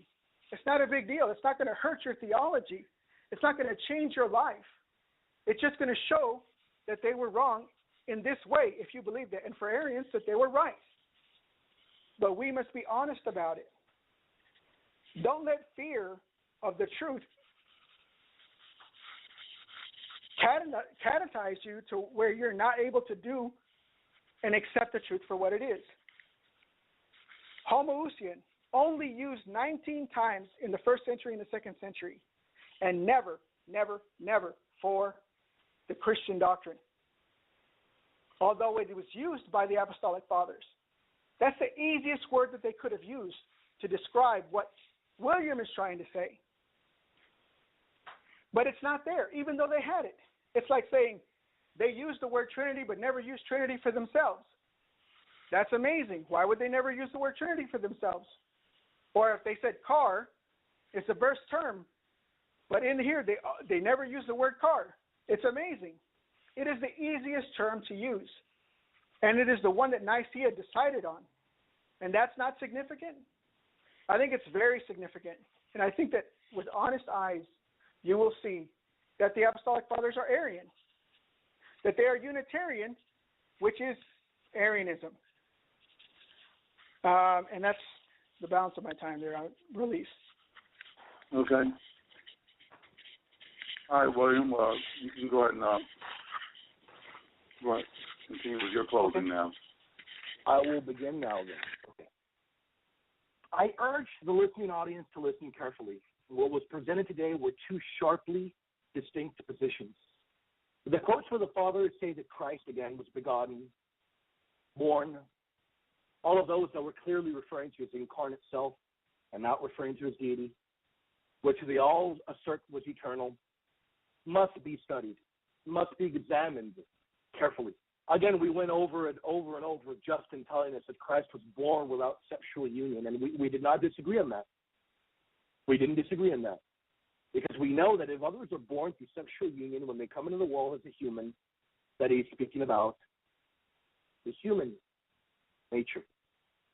Is he referring to Christ being created in regards to his divinity, or in regards to his substance, or referring to the incarnation? We know exactly what he was referring to now. Does Justin call the Father the true God? Does Clement of Rome call the Father the true God? Yes, they do. And just to be clear with you, the reason I was attempting to grill Mr. Rodriguez on Malachi 3:1 is because this passage in Arian circles has been famously pounced upon to be referring to the Father. And the Apostolic Fathers interpreted God there, the true God, to be referring to Christ. So yes, Justin does call the Father the only true God. Ignatius calls the Father the only true God. Is Christ the only begotten? Yes, he's the only begotten Son of God. Again, Mr. Rodriguez was confused at the terms in the Fathers, confused that the Fathers were referred to generational explanations of their terminology. But each time they speak of the eternal generation, they apply that to Christ. Arius would not have. Mr. Rodriguez admits to Aeternus that eternal means eternal, but then says that it means temporal. Where? Where in the Apostolic Fathers do they use it in such a meaning? Well, Mr. Rodriguez is going to say, well, this passage here, where they use the word eternal. Well, you can't point out to the exact passage where the word is used and say that that is proof that they use it in this manner. Mr. Rodriguez was not able to find any such place. We constantly heard about the word homoousios over and over and over, and I can guarantee that the listening audience caught the irrelevance of this. Is the word irrelevant? No, absolutely not. But to try and pin and say, well, you know what, is Irenaeus or Justin say that Christ, he's always existed, he's eternal God, but they don't use the word homoousios, so they didn't believe it. We've got to get serious here. We have got to get serious here. If the absence of this term in the Apostolic Fathers in application to Christ, as if it was serious that this term, excuse me, was absent in the Apostolic Fathers, would mean a blow to Trinitarian theology and favor Arian theology, it would be nonsensical. Because then in turn, we see that the Apostolic Fathers do not tell us that Christ was part of creation. How so? Well, Justin Martyr, in quoting Revelation 3:14, says, as I brought up earlier, says that Christ was the Arche, the beginning of creation. So wait a minute. Did he mean that he was created the way Arians believe? No. He says that Christ was a captain, the governor of creation. He was before all creation. Is that Arian? Would they have interpreted Revelation 3:14 in such a manner? Absolutely not.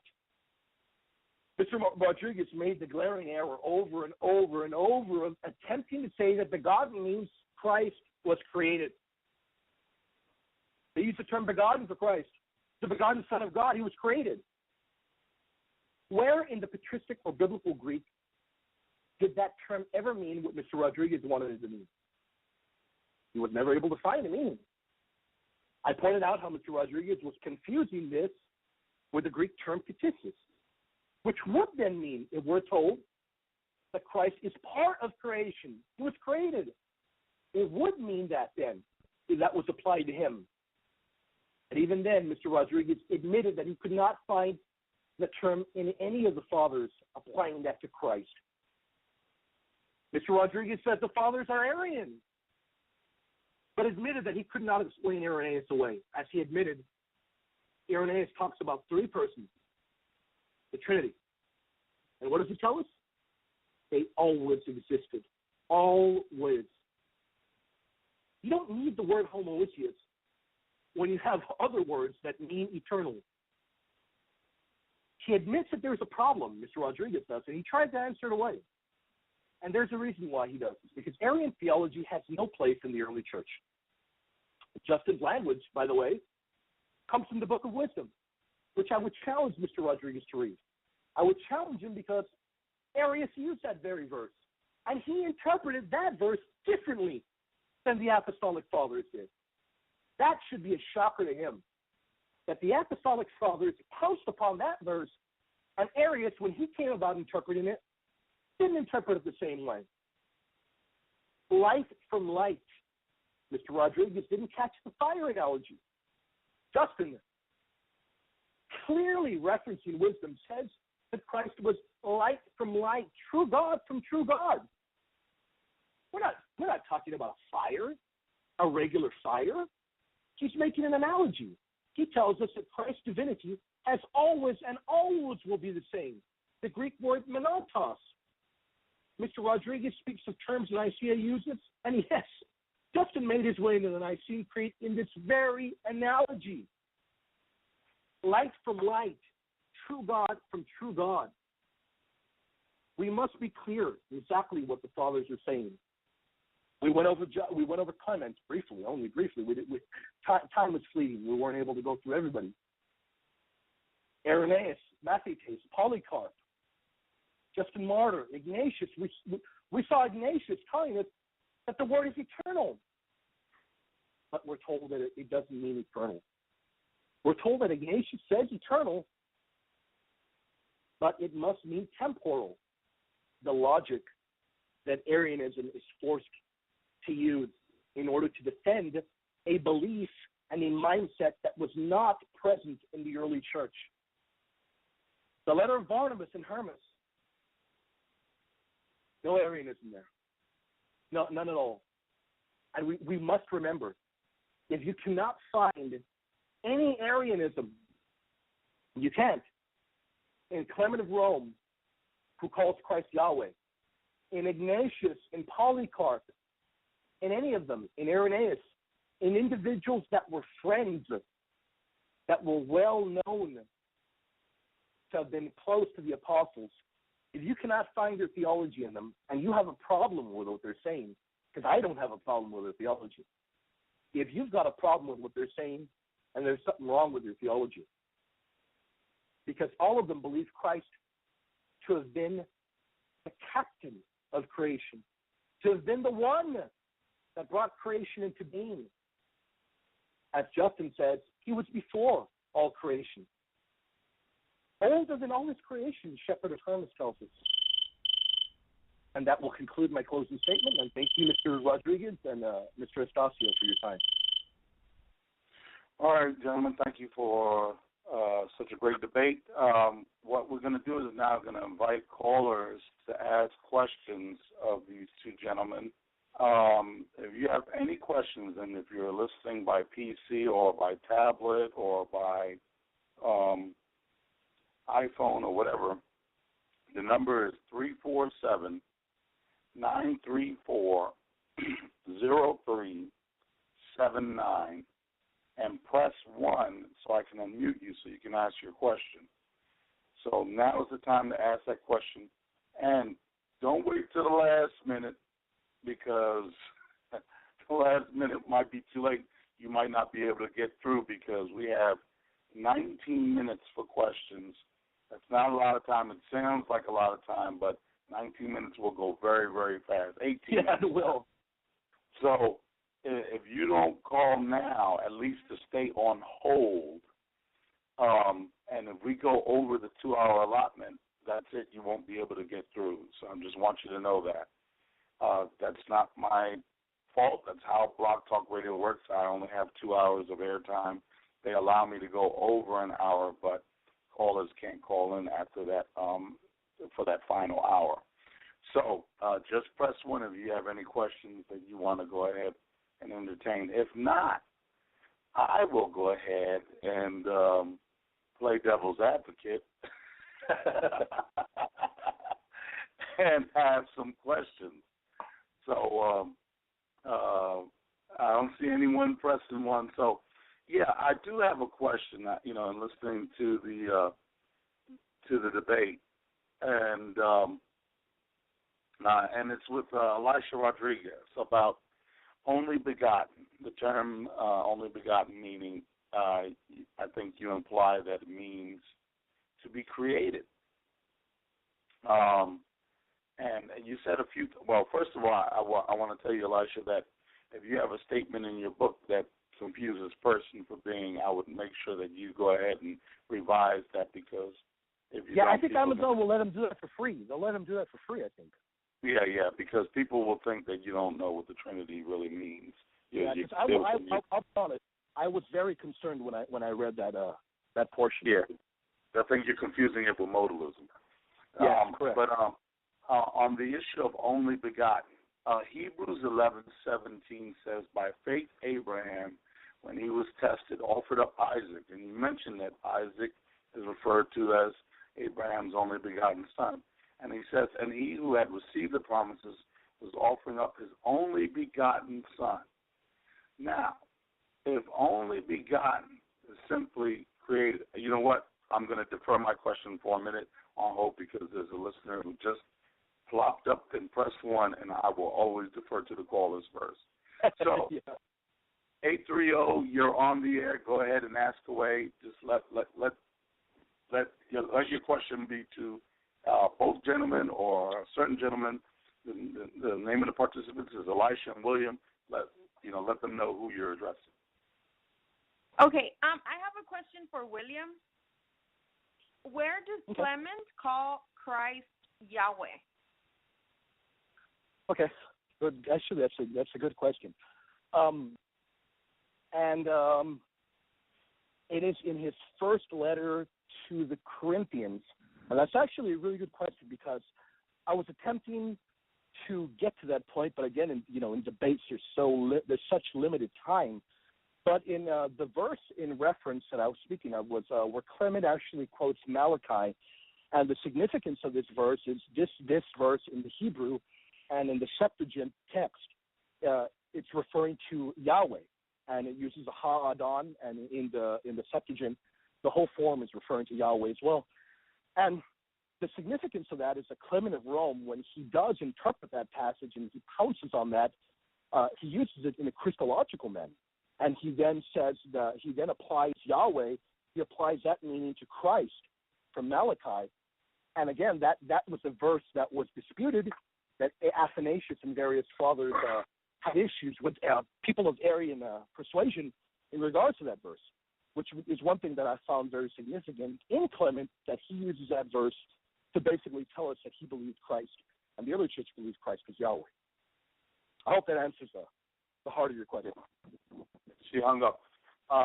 Okay. Yes. Don't be afraid to ask a couple of questions. If you have a list of questions that you want to go ahead and rattle off with, we're down to 14 minutes. And by the way, that is a very good scripture, Malachi 3:1. I think what really particularly. Hey, Augustine. Can I say something to that? Sure. To what William said. Go ahead. So in Arianism, we believe that obviously that Jesus was given the name above every name, and that would be Yahweh. and that obviously we know in the Genesis 19 where it says that the Yahweh on earth called down fire from the Yahweh in heaven, and we take that as an Arian evidence of two Yahwehs, and not substantially the same. And so, so when you read that and you say that Clement, comments on that, that it could mean that the sense that is meant is that when Jesus has been given the name above all names, that would be the instance. Because obviously in Genesis it could be taken that Jesus is one Yahweh and that the Father is the other Yahweh. In an Arian sense, that would be Jesus in his own separate substantial being. So kind of not big deal, so I'm saying. Yeah, I think I have a question, Elisha. What's there? I have a question to you, Elisha, because I come across different people who have different views. Some are Unitarians. You hail yourself an actual Arian. And so I want to know what brand of Christology you hold to. I know David Barron has a unique Christology in that out of Unitarians, and he doesn't even like the term Unitarian, he believes Jesus can be worshipped. So I don't know, did Arius or your brand of Arianism or your view of ancient Arianism, rather, embrace the worship of lesser beings? Yeah, well, I believe that obviously the Apostolic Fathers are Arian as well, so they have said that we worship, Jesus as well, and so Arius himself, I don't believe, ever said that, but that doesn't mean that he didn't believe that in a sense.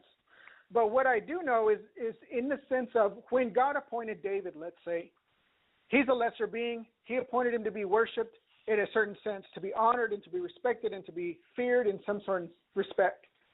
And so when Jesus is given the throne, and not any regular throne, obviously part of the throne is the throne of David, but also to sit with God himself on his throne, that this is something that God is giving to the Son, and that because it is given to the Son, it can be done, and there's no problem with that. In my Christology theology. So then you have no problem with creature worship? No. It's different than that. If you bow to King David, is that creature worship? No, but it's not creature worship. You indicated that there were different kinds of worship. The fact is that I didn't indicate that there's. I'm not giving. I mean, I didn't say that. I mean, you're not going to find any words that I said that today. No,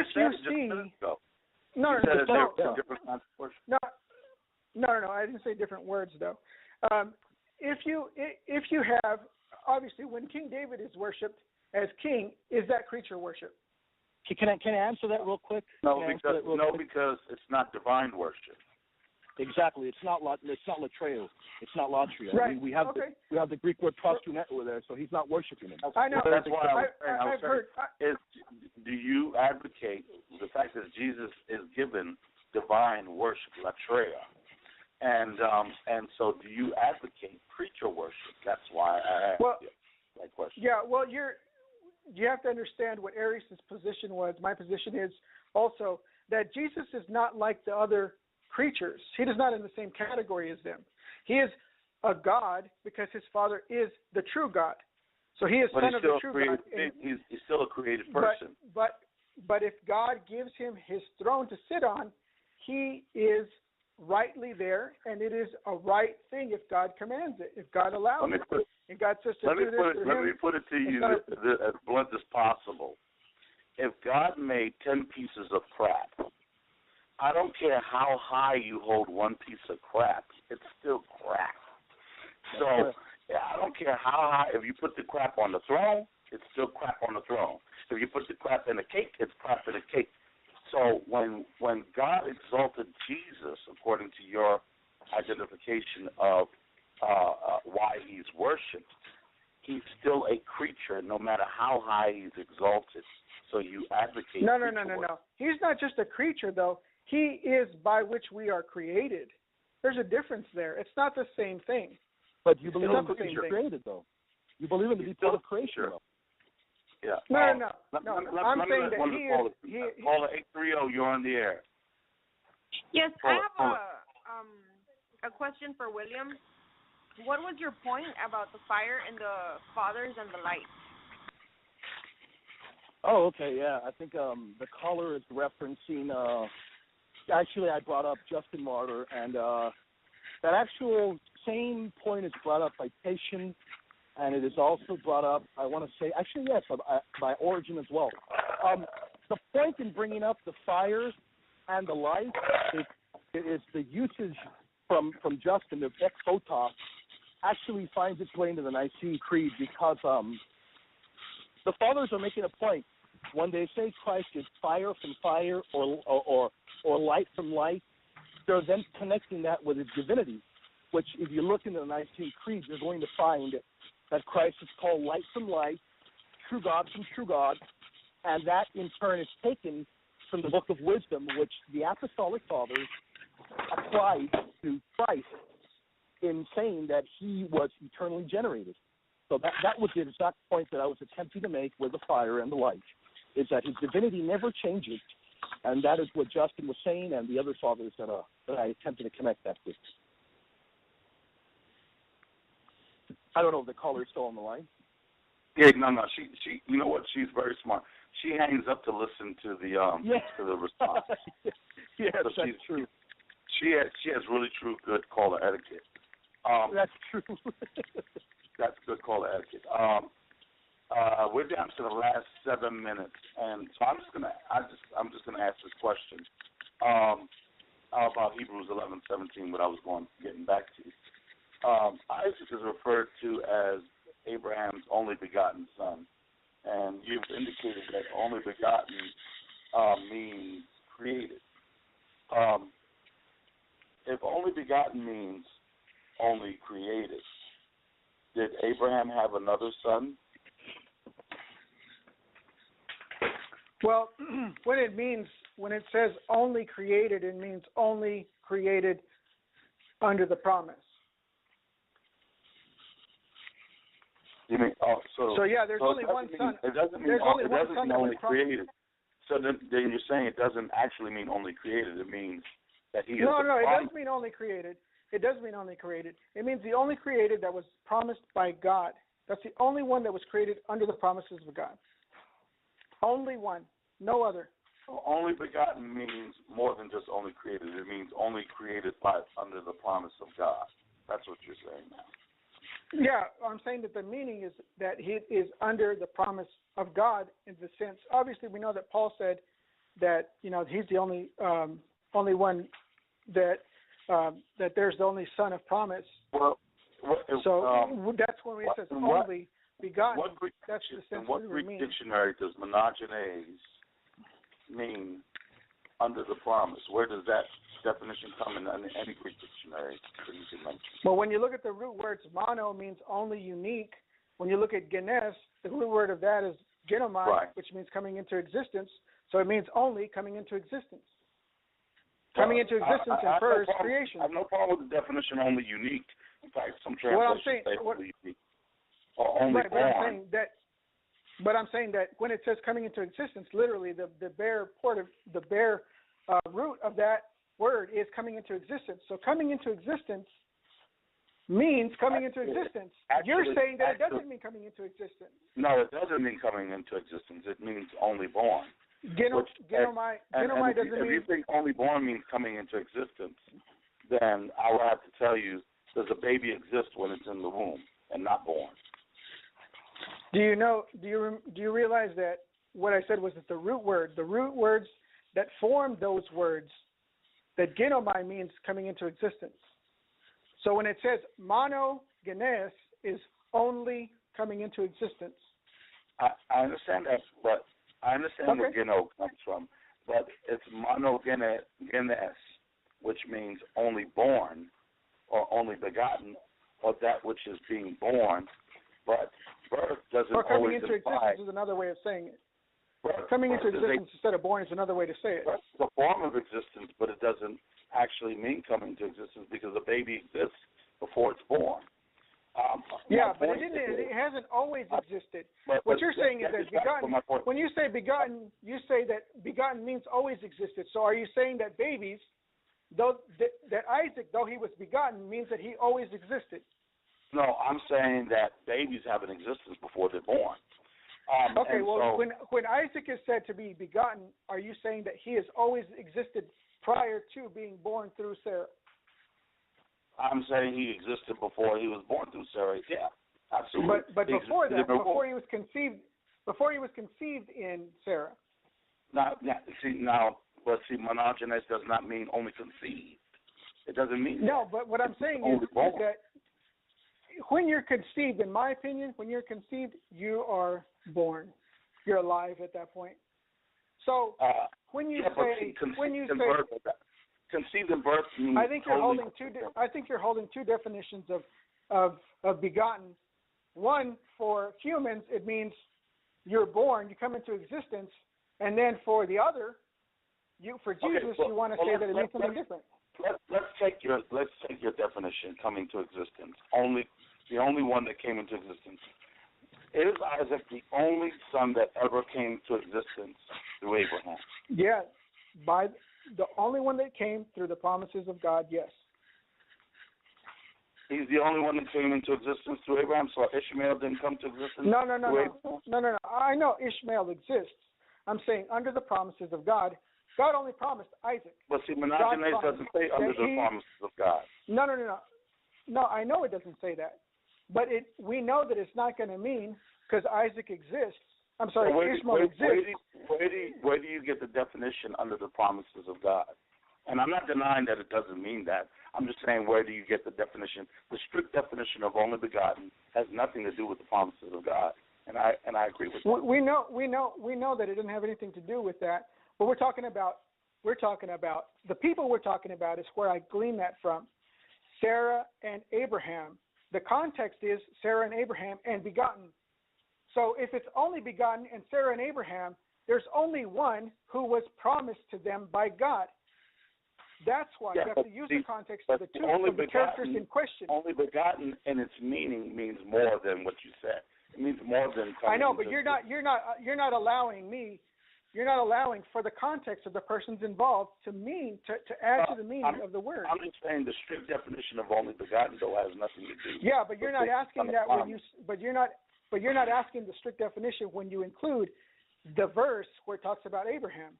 Then it's different. When you start talking about Ishmael, it's a different story. I'm including that verse. It says, by faith Abraham, when he was tested, offered up Isaac, and he who had received the promises was offering up his only begotten son. But Genesis 25:6 says, but to the sons of his concubines, Abraham gave gifts while he was still living, and sent them away from his son Isaac eastward to the land of the east. 1 Chronicles 1:28 says the sons of Abraham, Isaac and Ishmael, were Isaac and Ishmael. That's what 1 Chronicles 1:28 says. 1 Chronicles 1:28 No, I know that Abraham had other children. So he had more than one son. But did he have more than one? But did he have more than one under the promises of God? Did God promise him more than one? Yeah. No. God promised that his seed would fill the land like grains of sand. Through the only one that was promised, through him, through the the rest promised would be. one, yes. But yes. I'm saying so the only begotten has nothing to do with the promise. Promised one. It does. If you're going to say only begotten means coming into existence, it does mean coming into existence. And that means it means only the only one came into existence. Only the one only one that came into existence. But no, only it's one. not just the only one that came into existence. No, but you're not allowing the context of the people that are there, that are involved. That's the difference. So when you use begotten, only begotten of God, right? The only begotten Son of God, only begotten of God, or the only begotten God in the NAS for John chapter 1 verse 18. When he says that, it means that he is the only one born directly from God. No other one is born directly from God. None. Everyone else is born through Jesus. That's what it means. So that Jesus is the only one that came into existence from God directly. No other one came to existence except from God directly. What you're implying, first of all, is that it means that Jesus is the only one who came into existence through the Father. And the fact is that without Jesus, if that's the case, Jesus should be part of the created order.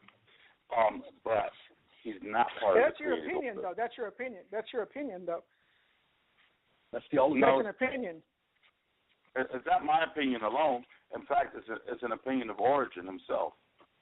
Yeah, that's okay because I'm not following. I'm not a. I don't have to agree with everything Origin says. And it's also the opinion of many of the other early church fathers. When they talk about begotten, they mean not the one that came into existence. You know what's funny, and I should have brought this up in the debate.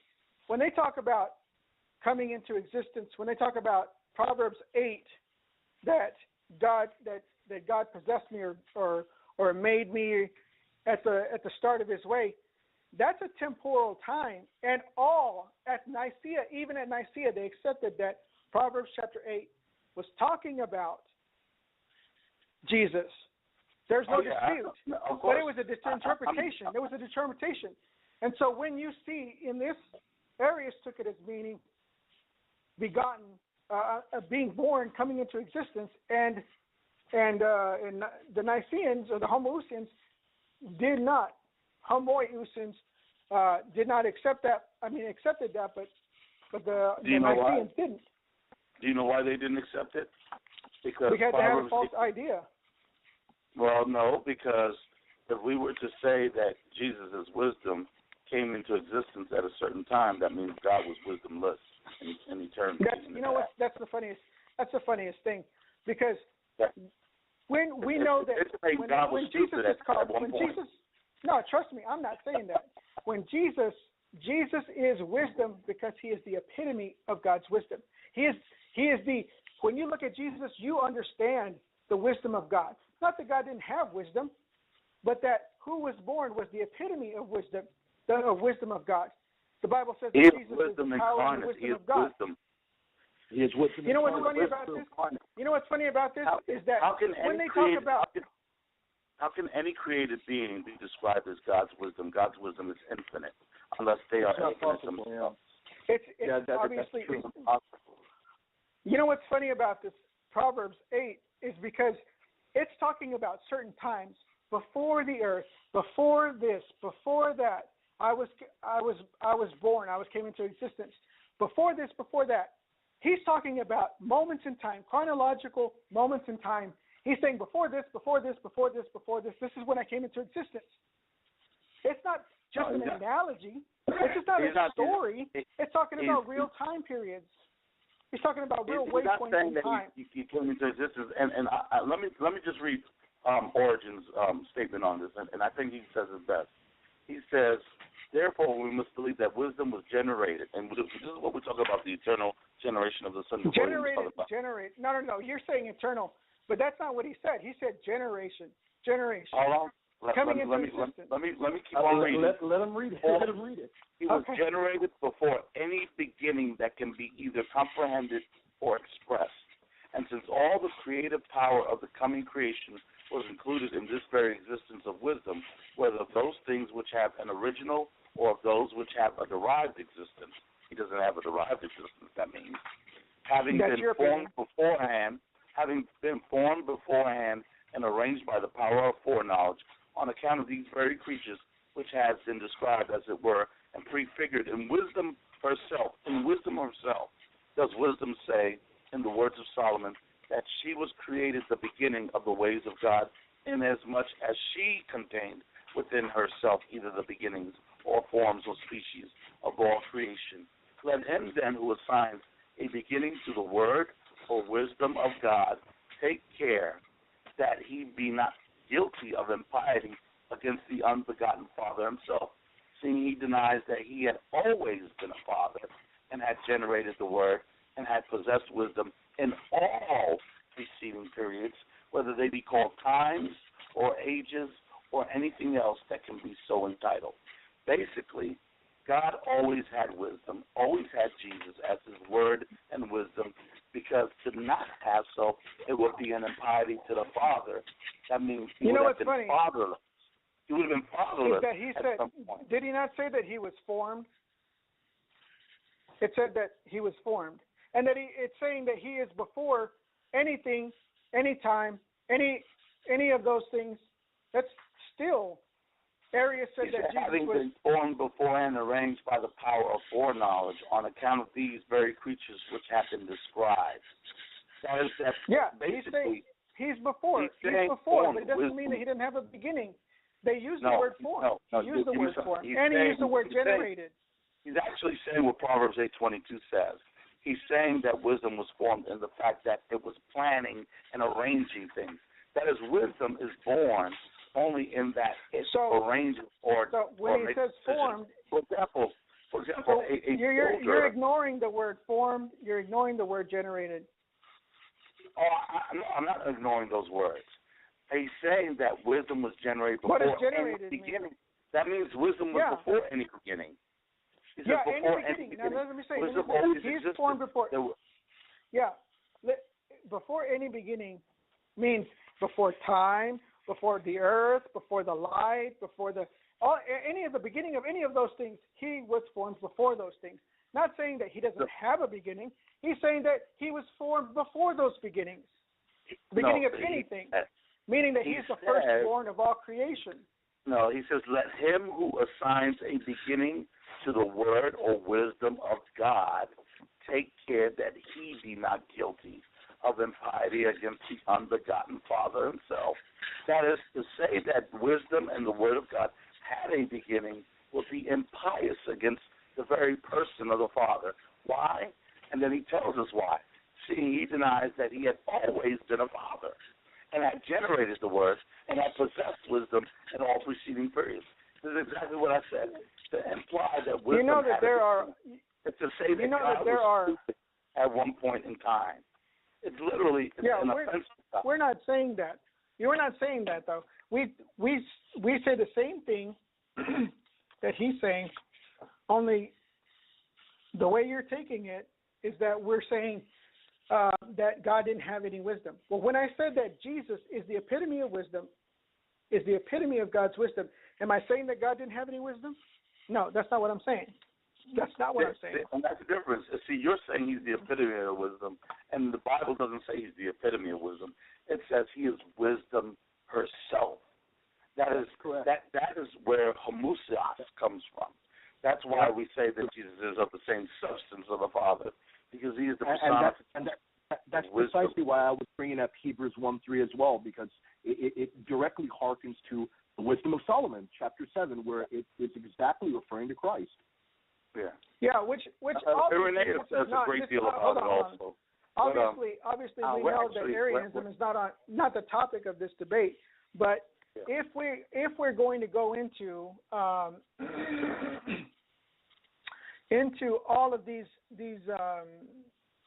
of these instances of when whoever was whatever about Jesus and the wisdom or the word or whatever in the view of the Nicaeans about origin and things like that. I know that some of them considered Origen to not even be preaching what the Trinitarianism that we know today. Is that correct? No, Origen was considered a subordinationist, actually. That's so funny. But you're quoting from somebody. I'm saying he doesn't deny the eternality of Jesus Christ. That's what's amazing. But the reason why Origen was considered a heretic was because he believed everything was eternal. That's correct. That's why he was condemned. So if he thought everything was eternal, then the point is moot. The point is entirely moot. No, because he's saying that eternal. No. Let me say something. Come on now, guys. You guys are saying that Origen is saying that the word is eternal and that all of these things about eternal, and then you admit that he believed that everything, even created things, were eternal. So obviously, when he's talking about Proverbs 8 and he says that he makes it sound like he's eternal, it's because he's talking about a created thing that is eternal. Because he obviously thought the same thing. It's a moot point. He believes the creation was eternal in the sense that it was in the mind of wisdom. That's different. So, he qualifies. It doesn't take away his justification and this instance for. It doesn't, because he never. It does. Even if he thinks everything was eternal, he thinks those things that were eternal had a beginning. He didn't think that Christ had a beginning. So there's a huge. You're assuming that, though. No, I'm not assuming. How do you know that he's not? Cover that. No, if you're saying that Origen says that everything. No, not if he says that everything is eternal. Not if he says everything is eternal. If everything is eternal, let me put it this way. He believes that creation had existence, but not the same existence it has now. But nevertheless, the point is. Yeah, it's the same thing. Not even close to being the same thing. But you know what? I do think that one of the most interesting points of actually the post debate was Proverbs 8, and I think that could be a whole debate in and of itself if you'd be interested in debating. In debating Proverbs 8, I would be interested in debating that. We could debate the interpretation of the early church on that very verse if you'd be interested in that. Yeah, it's pretty funny, but yeah, I'm still trying to just see how I even do in this debate, to be absolutely honest. But debating you again is obviously an option if I feel like I did okay with it. If I always like to listen to this. I'll have to listen to this and make sure that I didn't make a fool of myself first, and then go there. You'll get a lot of positive feedback from the Unitarian community. Yeah, you did not make a fool of yourself. Yeah. Just like we'll get positive feedback from the Trinitarian community. That's correct. Yeah. That's usually the case. There are no winners and losers in this debate. There are no winners and losers in any debate. It's all done for the glory of God and whatever, let God sort it out, Yeah, definitely. Well, I mean, I really like the topic, and honestly, going into the Bible about Arianism and that kind of stuff would be good as well. But interesting statement, and I'd like to see what Williams thinks about this. When I quoted Raymond Brown, he said that the first century and the second century, that in the first century Christianity did not have a triunity, three divine beings and one divine substance. They didn't have that in there. And you want my feedback on what he says? Oh, no. On one part of this, when he says the first century, he says first century Christianity, and then he says that they didn't have any triunity, didn't have any the Trinity doctrine at all. Technically, first century includes the apostles and Jesus. That's not what he's referring to, but okay, yes. We'd have to. It's possible that he's meaning that. To be honest, you can't just say that it's not. It's possible that we would say that the Trinity was economical in the first century. That's the way. That's correct. That is correct. It didn't reach Nicene language, but because it wasn't as often attacked until the end of the first century when the Ebionites came along. But mostly the Christian Church was sorting out issues of circumcision, baptism, and the resurrection was attacked. But the Christology became a post-biblical debate. Yeah, because Raymond Brown, from what I understand, believes that it was a progressive revelation, that a revelation that came in a little further out afterwards. And so, in my understanding, if he believes that it's a progressive revelation that was revealed later on, that it wouldn't be a problem for him to say that even the apostles didn't have a triunity doctrine either, because he's not. Let me just say, he's not an idiot. Where he says first century, he's got to know, being so well scholared and so well schooled, that includes Jesus and the apostles. Mr. Rodriguez, just to be certain, just so anybody that is still listening is aware, Mr. Raymond Brown has said a lot of things in regards to the very doctrines of the faith that he professes to be a part of that were incorrect. But to be honest with you, it really doesn't bother me any which way what Raymond Brown might say. What Raymond Brown might say is not Christian teaching. It's not official dogmatic teaching. It's his opinion. If that's what he says, that's what he says. The fact of the matter is, he's incorrect if he says that. I do know, though. Raymond Brown? I never heard of him. Right? He was a writer. He was a Catholic writer. Nothing special. He was not a bishop, with nothing of the sort. But people do bring him up because he did not have very orthodox statements to say. So people bring him up as sort of like an evidence, but honestly, it's really pointless. Because whatever the Let me say something before you go on, William. Augustine, he was so irrelevant that he was on Time magazine on the cover. Okay. And I think wasn't President Barack Obama also in Time magazine? Well, all I'm saying is that of all, you can count how many presidents are on the cover of Time magazine and how many biblical scholars are on the cover of Time magazine. I think even Hulk Hogan was probably on the cover at one time. That made waves. So all I'm saying is that I don't know what point you're trying to make. All I'm saying is that he's not just some insignificant person. Is all I'm saying. I never said he was an insignificant person, but he does not make dogma.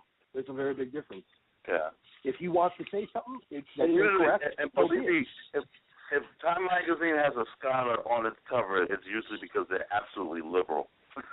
That is correct. Well, he is. He's very liberal in the way he thinks, because I think he's being absolutely honest when he sees something that does not support his view. He's still going to admit it, and that's novel. And one other thing, just to be certain, he does not believe that Revelation continues. He believes Revelation ended after the death of the last apostle. But regardless, whatever Raymond Brown may say about the Trinity, it's really, honestly, it's irrelevant here. Yeah. Well, I just didn't know if you followed him and what you thought about that. I don't follow him. I mean, I follow the teaching. And not follow like follow his like worship him or anything like that. I can tell you what. That's what I meant. Right here on my shelf, I don't have a single book of his, and I would not spend a penny on a book of his. What about the book Divine Substance? Have you read that? Who's the author of that book? Christopher Steed. No, I have not read that. I am willing to read it, though. I did read your book in one sitting, so I am willing to sit down and read a book and put effort into it. If you do suggest that I read it, I will read it. It's really good. It's about divine substance, the theory of divine substance from Pluto all the way up to the Nicene Council. And he goes through and documents all of that theology. You mean Plato? I mean Plato, I'm sorry. Yeah, so from Plato all the way to Nicene. It's not a planet anymore. Right. Yeah, that's true. Not anymore. He's also a dog in Disney.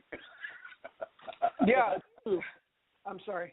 Yeah, but either way, both of them are irrelevant. But it's just interesting how he grabs that and looks at that and then sees when Christianity comes in and all of that stuff, and it's pretty. Pretty awesome. I would urge you to consider debating Proverbs 8. I think that would be a fantastic debate. It would be a lot of fun. I would urge you to consider that. And I'm here. That would be great if he's interested. Yeah. Well, think about January.